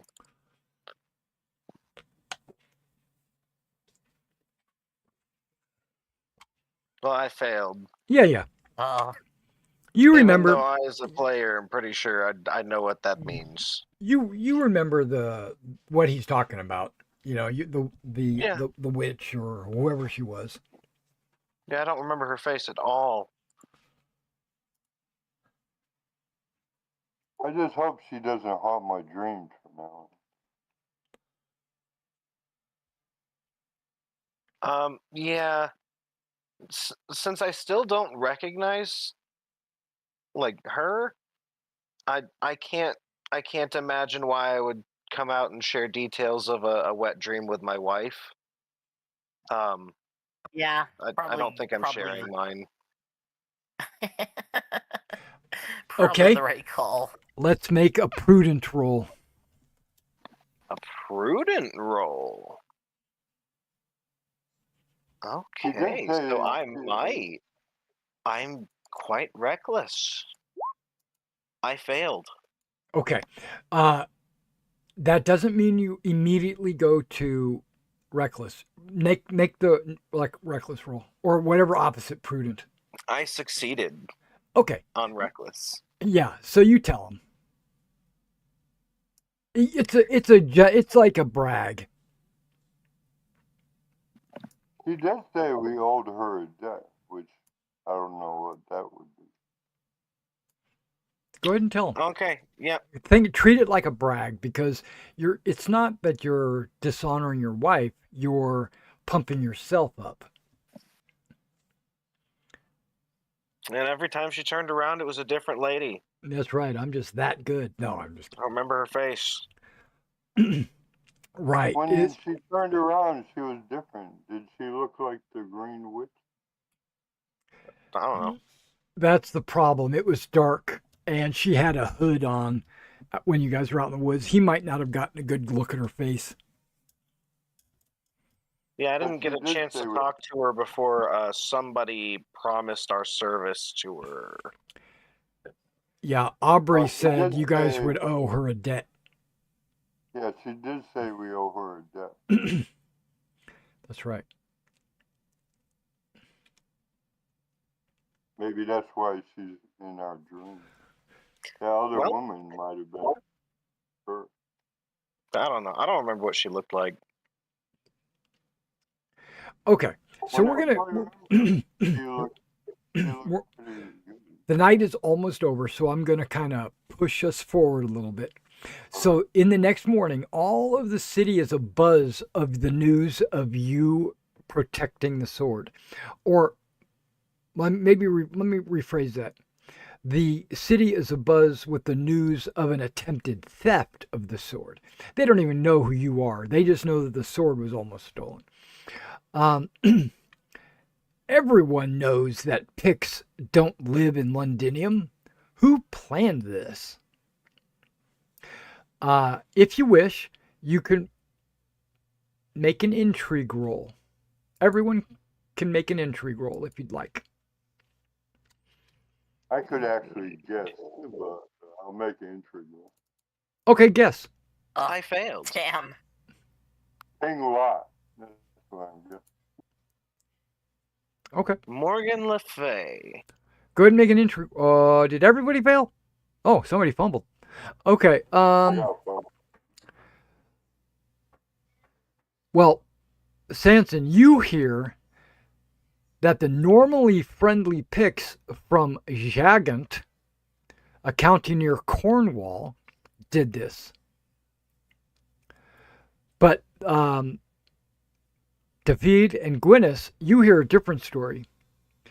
You hear that the king of the Picts planned this.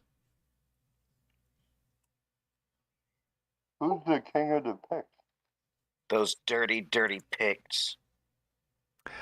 I'm not so sure if I believe that. Remember that King Lot said he would not accept Arthur, and just the same night as this happened,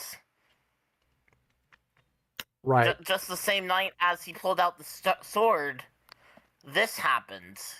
Okay, but even King Lot wouldn't work with a Pict. Well, are the Picts very far from here? Aren't they not in the northern lands? The Picts, right? How could they get here in one night? There are Picts. First of all, there's Picts all over the island. They usually have their own little tribes, or we'll call them tribes, but they live in peace with the Cymric people, and sometimes they even cooperate and operate as allies sometimes. So, yes, there are more Picts way to the north and way to the west, but they do have them all over. Aren't Picts known for being cannibals? You can make up whatever story you want. I've not heard such things. But the king of the Picts, I think, would reside in the mountains of Caledonia. Yeah, I wouldn't Yeah, put that's it nowhere past. near here, is it? I I'm wouldn't put it past King Lot. going to take a look here. Okay, so remember, Cornwall is way over here on the left, right? But Caledonia. Okay, I got all kinds of red lines on the screen. Boop. Okay. I thought we were in Londinium. You it's are. a popular misconception. You are in Londinium.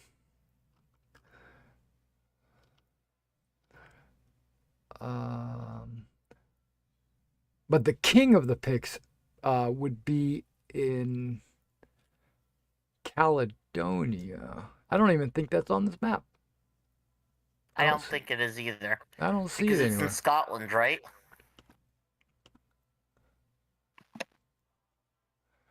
Well, King Lot comes from the area north of the wall.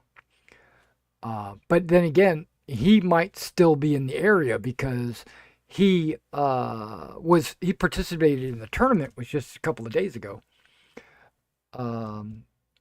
Yeah, so obviously the king of the Picts sent his men down because of the tournament, and they were gonna like kill whoever the winner was, and then we would be down the new king of England.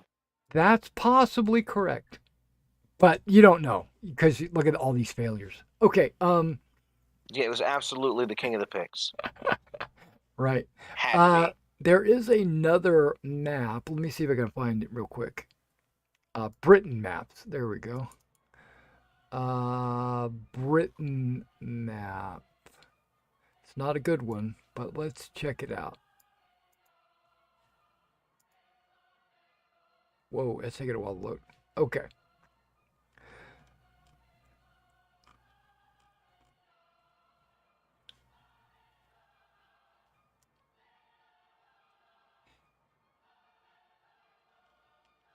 I'm looking for something that says Caledonia on it. And remember, uh, things aren't necessarily where they are historically. So, this is a fantasy world that's slightly different than reality. If you look at the north, the very north, it says Pict tribes. Gotcha. Okay. Yeah, it's up in the north. But Lothian, if you see Lothian right there, where he's got the Castle of Maidens, that's King Lot's territory. And I think Garloth as well is his. Gore seem to be reasonable people. The Wilds, you got the Wilds. But there are Picts in the more southern areas, but they're more like not subservient, but maybe like loyal to the rulers of those individual lands, if you know what I mean. Yeah, I don't think they would know that Arthur would pull the sword from the stone. The only one that would know, and it was against him, was King Lot. So he's the one probably that. Yeah, probably. You're right. It's probably him. It's all the what do you call it? All the clues would point towards King Lot, right? I mean, it was Picts though, so It was it Picts. had to be the king of the Picts. It could. Well, we don't know anything for sure yet. Well, I mean, look at him. That's right. You don't know anything for sure. All right. Right. Look at that Pict warrior. Okay, let me close that. That's what I rolled. It's what you believe. I'm convinced. Right.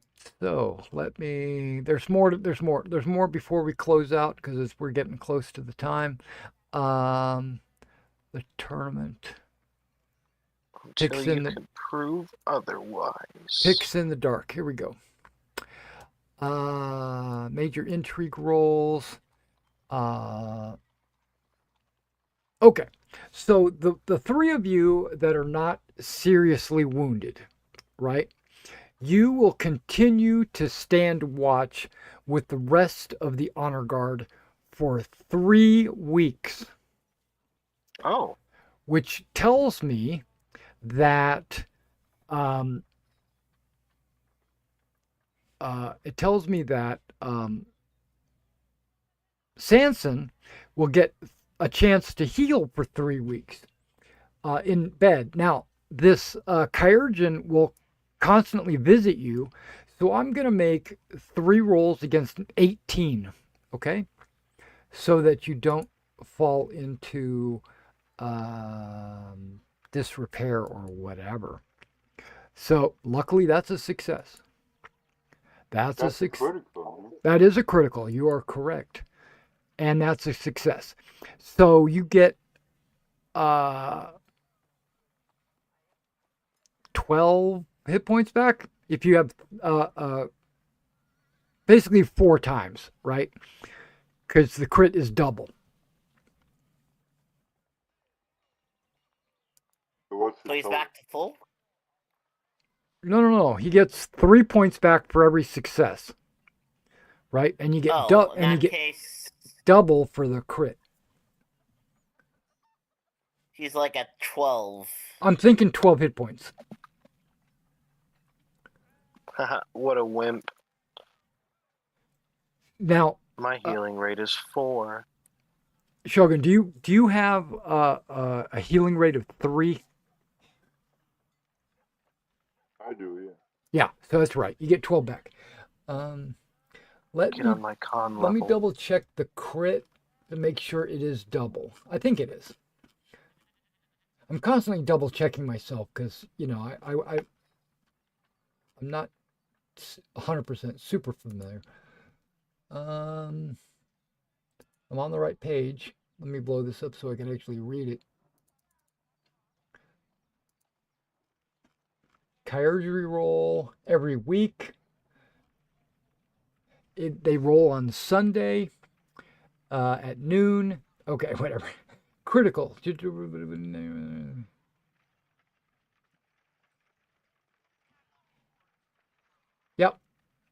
Yep. If he fumbles, then you take 1d6 damage. Fumble, fumble, fumble. No, I've already rolled.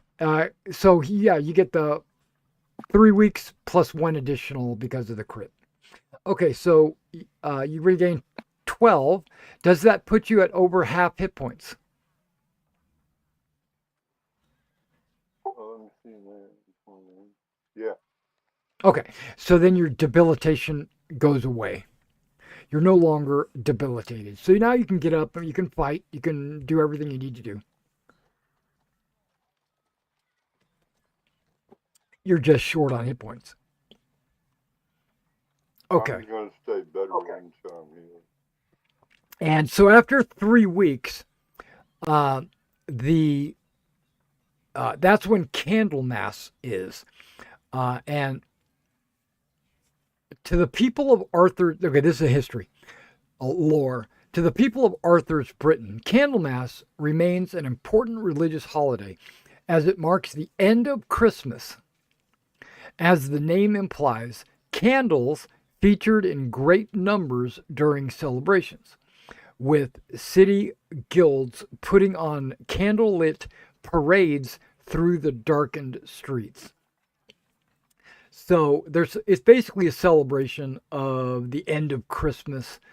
Even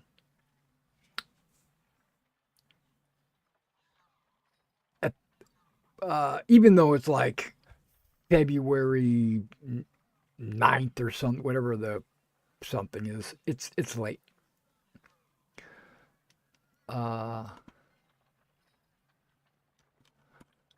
Okay. So that is the end of the that little section, and now we're going into the next thing. Let me go ahead and open it up and make sure I'm reading the right thing. On Candlemas, per mutual assent of the assembled barons, Clarent is set back into the stone, where it once again proves unmovable until Arthur steps forward and pulls it out. Many knights and noblemen at last pledge their loyalty to the boy king, including the young Count Salisbury and Duke Ulfius. Remember Duke Ulfius? He came to your rescue. After this, you return to your respective lords. Basically, your return to Robert. Basically, you guys can go back to, serving Robert. The guard duty is over with. You guys spent 3 weeks guarding the sword. Is Go that going to be at all weird that we just also swore our loyalty to King Arthur? Or is that okay because he's like higher ranked? It's because he's higher rank. It's okay. Okay. Yeah, you could.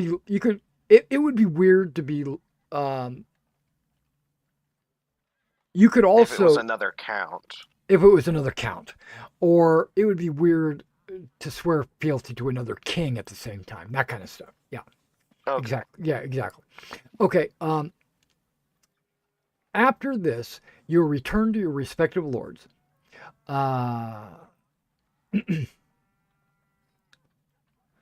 And it talks about mercenaries, which you were not. Okay, on Easter, word reaches you. Wait.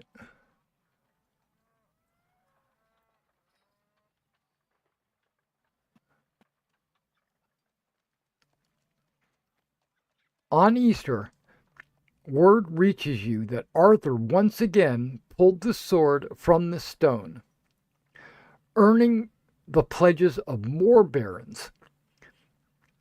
A successful intrigue roll. Now, this means you guys are away from Londinium. You might have actually gone back to Sarum. Well, Okay. since it's Easter, I'm fully healed. Yeah, I would say so, yes. I'm not going to do Kyrogen rolls for every week, but yeah, there's enough time for you to heal up. 100%. Everybody. I assume that includes us as well. That does. That's what I was going to say. You get your healing rate every week. So, yeah, it's been a number of weeks. So, intrigue rolls. Oh, yeah. Intrigue is kind of like just picking up rumors and stuff like that as well. And that's what we're doing right now. I failed. I'm not good at small talk. Yeah, you guys all aren't good at intrigue. I know what I'll be training in. I'm not the spy type of guy.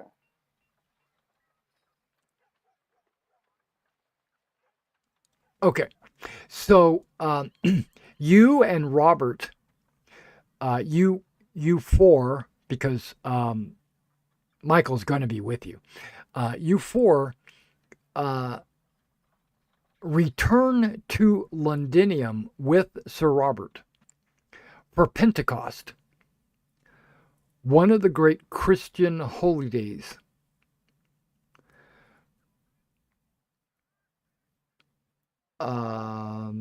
There's time.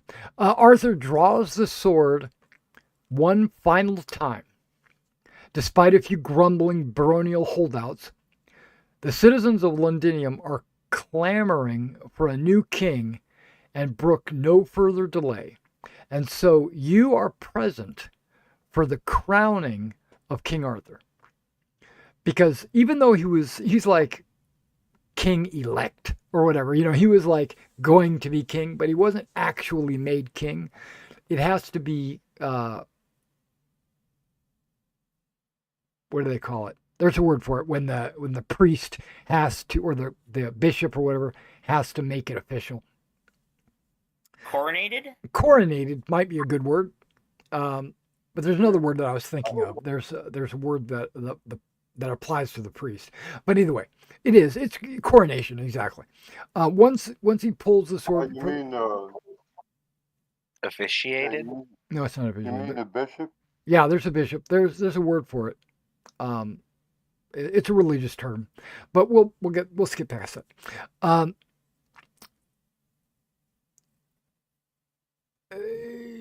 I lost my place.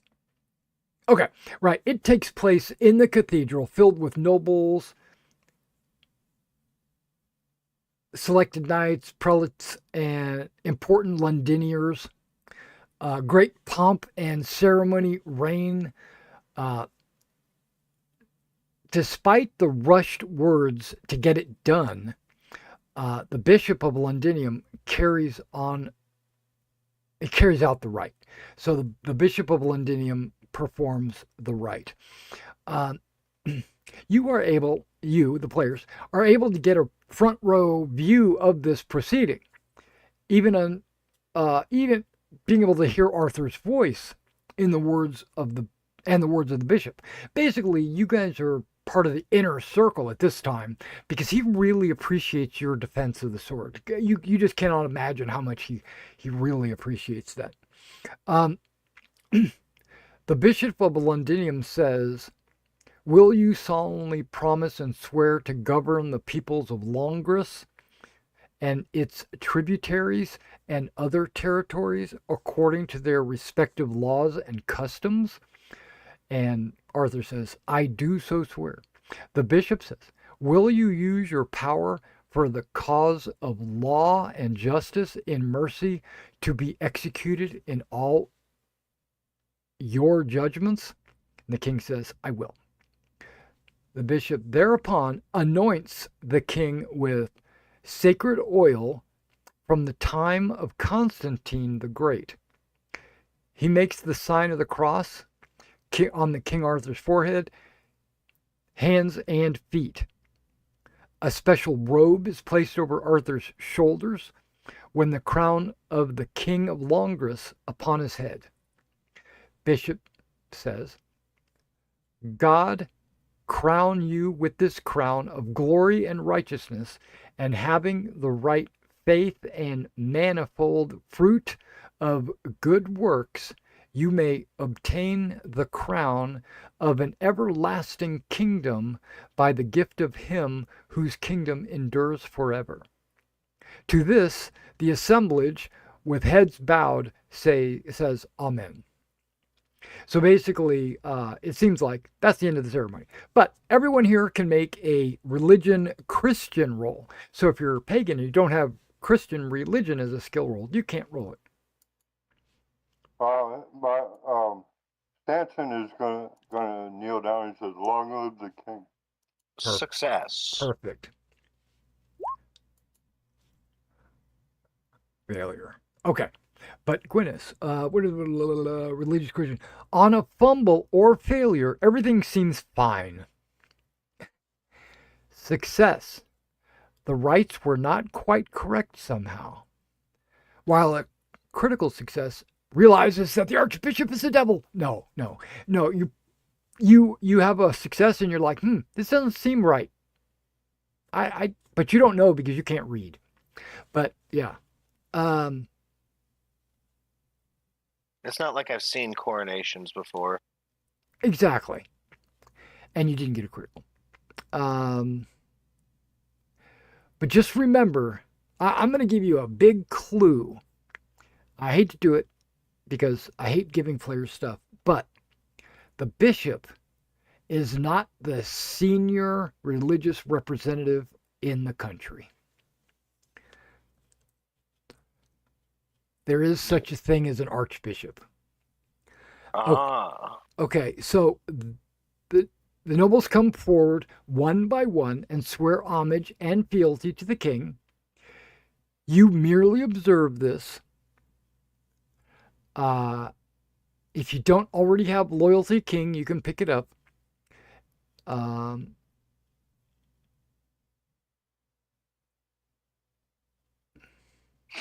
Oh, so question. If you What already have it, happens- you may put a check by it. Loyal, what loyalty king. happens if one of our courts does go above 40 for the passions? It doesn't. You stop. The number stops. Okay, so when I create the loyalty King Arthur, I only have room for 4 Yeah. in there. So even though I rolled 12, it would just be a 4, correct? That is correct.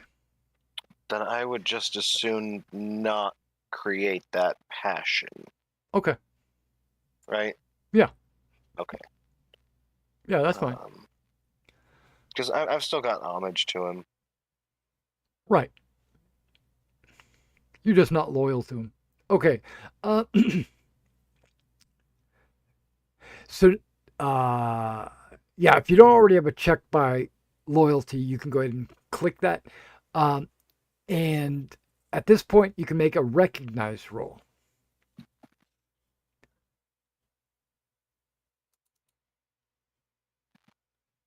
As you observe the procession. I almost thought it said I failed. profession, but no, it's procession. Critical. Okay, that's good. Nice. Nobody fumbled? Okay, good. With a failure, you note the number of nobles seems small. With a success, and with a critical success, you notice the missing nobles are the ones that are from the north, where King Lot and his many allies hold land. So basically, King Lot is not even his compatriots are not here. There is nobody from King Lot's northern territories here. Yeah, we probably wouldn't have to roll for that. We probably know that. Right. Oh, don't forget, with a critical, you can put a check by it. Criticals and fumbles. Okay. The feast is the best meal that you've ever eaten, making indulgence especially difficult to avoid. Good wine is served, further limiting your temperance. Now, you can make a decision roll. This is a roll that you can decide which half you want to roll, temperate or indulgent. I'll roll temperate. I am temperate. Okay. If you roll temperate, you get a -5. Oh, well, I'd still succeed. Okay. I still succeed. Okay. I rolled a 2.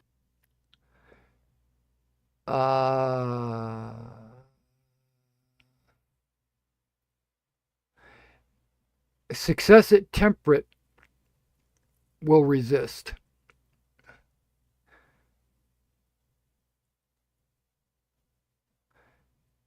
Oh, no, please. I couldn't. I shouldn't. Nobody is famously temperate, right? I have an Or 18 Venus temperate. is. You have an 18 temperate? Yeah. Okay. Did you fail I succeeded. even with the -5? Yeah, I rolled okay. a 2. Okay. So you don't give in and into your indulgent side. If you did, you actually lose a point of honor. Oh. Yeah. Only those that are famously temperate can lose honor. Nice. Yeah. I love that for me. No, I'm good. Thanks. Okay. So that's basically the crowning, the feast, the celebration, and that is the end of that section. And then we will move in next week. We'll move into the next part of the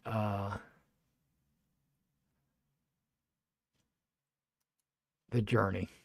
Any sessions things we have to do? I didn't know Those two check marks I got. No. You don't resolve that until the end of the year. Yep. Winter. Yeah, you hold on to those checks. Okay. You build them up through the year, and then at the end of the year, you check to see if they go up. All right. Well, that was it for tonight. Thanks, guys. I appreciate it, and I will be ready for you guys next week to uh, to see what Robert or King Arthur has for you guys to do. David, did you have fun? Yeah, I did. Good. Sorry for acting impatient this session. You just wanted to get into the action. I know. You just wanted to start throwing dice. That's okay. That's all right. Everybody likes that. All right. Well, I had a good time, and I hope you guys did too. And name your squire, and we'll deal with squires probably in next week because they might become an important part of your next adventure. So, all right. Well, you guys have a good night. I'm gonna log out. All right. Good night. Good night.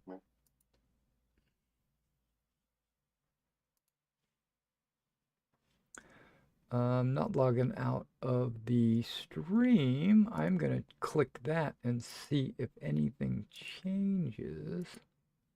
Boom, look at that. Okay, so that puts me back on the screen.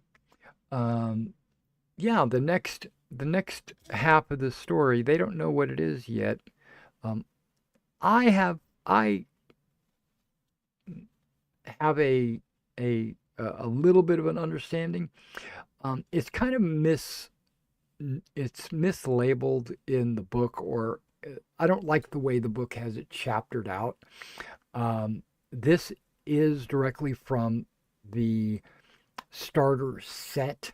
The starter set has a number of introductory adventures to get them used to the game mechanics, and this adventure is part of the sword, the Tournament of the Sword. And then part of the Tournament of the Sword is an adventure called Picks in the Dark. And we just played that tonight. But in the Picks in the Dark, it talks about the boy king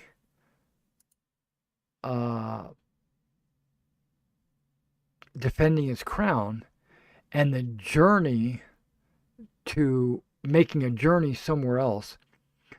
And I have a feeling that, and I'm going to apologize to the audience. You're looking over here on the right side and seeing what I'm talking about. I have a feeling that when I imported the module into Roll20, I think some things got rearranged or misplaced.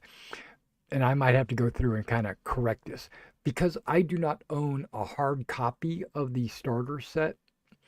I own a hard copy of the Game Master's book, and I own a PDF of the starter set and the player's guide.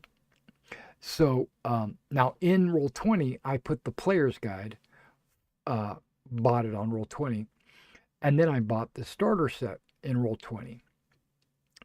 But because both of those are considered the game or the how do I say this?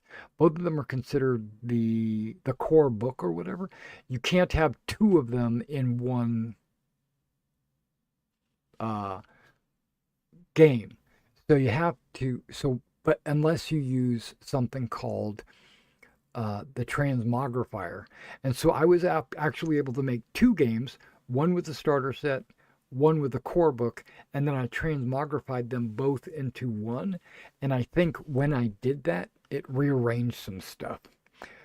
And because I don't have the hardback or the physical copy, I might have put some stuff in the wrong order. So what I'm going to do is, hey, Vaddy, I didn't see your chat until just now. So I think I'm going to go through that and make sure that I've got everything in the proper order. I thought I did, but now I'm starting to think I don't. But the story, just to give you guys a little bit of a inside baseball, you got the Pendragon map right here, and they're in Londinium, but their Lord Robert is in a place called Sarum right here, and this is where the game started, was in Sarum. Robert, or not Robert, but Arthur is getting ready to travel to Carleon, or Carlion, or Carleon. And this travel, the players are going to participate in. They're going to actually travel with King Arthur to there. So I'm looking forward to that. That's the next thing that's going to happen. He's going to request that they go with him, but they don't have to. They can say no, and then I'd have to try to figure something else out. But can you really say no to the king? I mean, is that really something you could do? All right, I'll catch you guys next week. Same time, same bat channel. Guys, take care.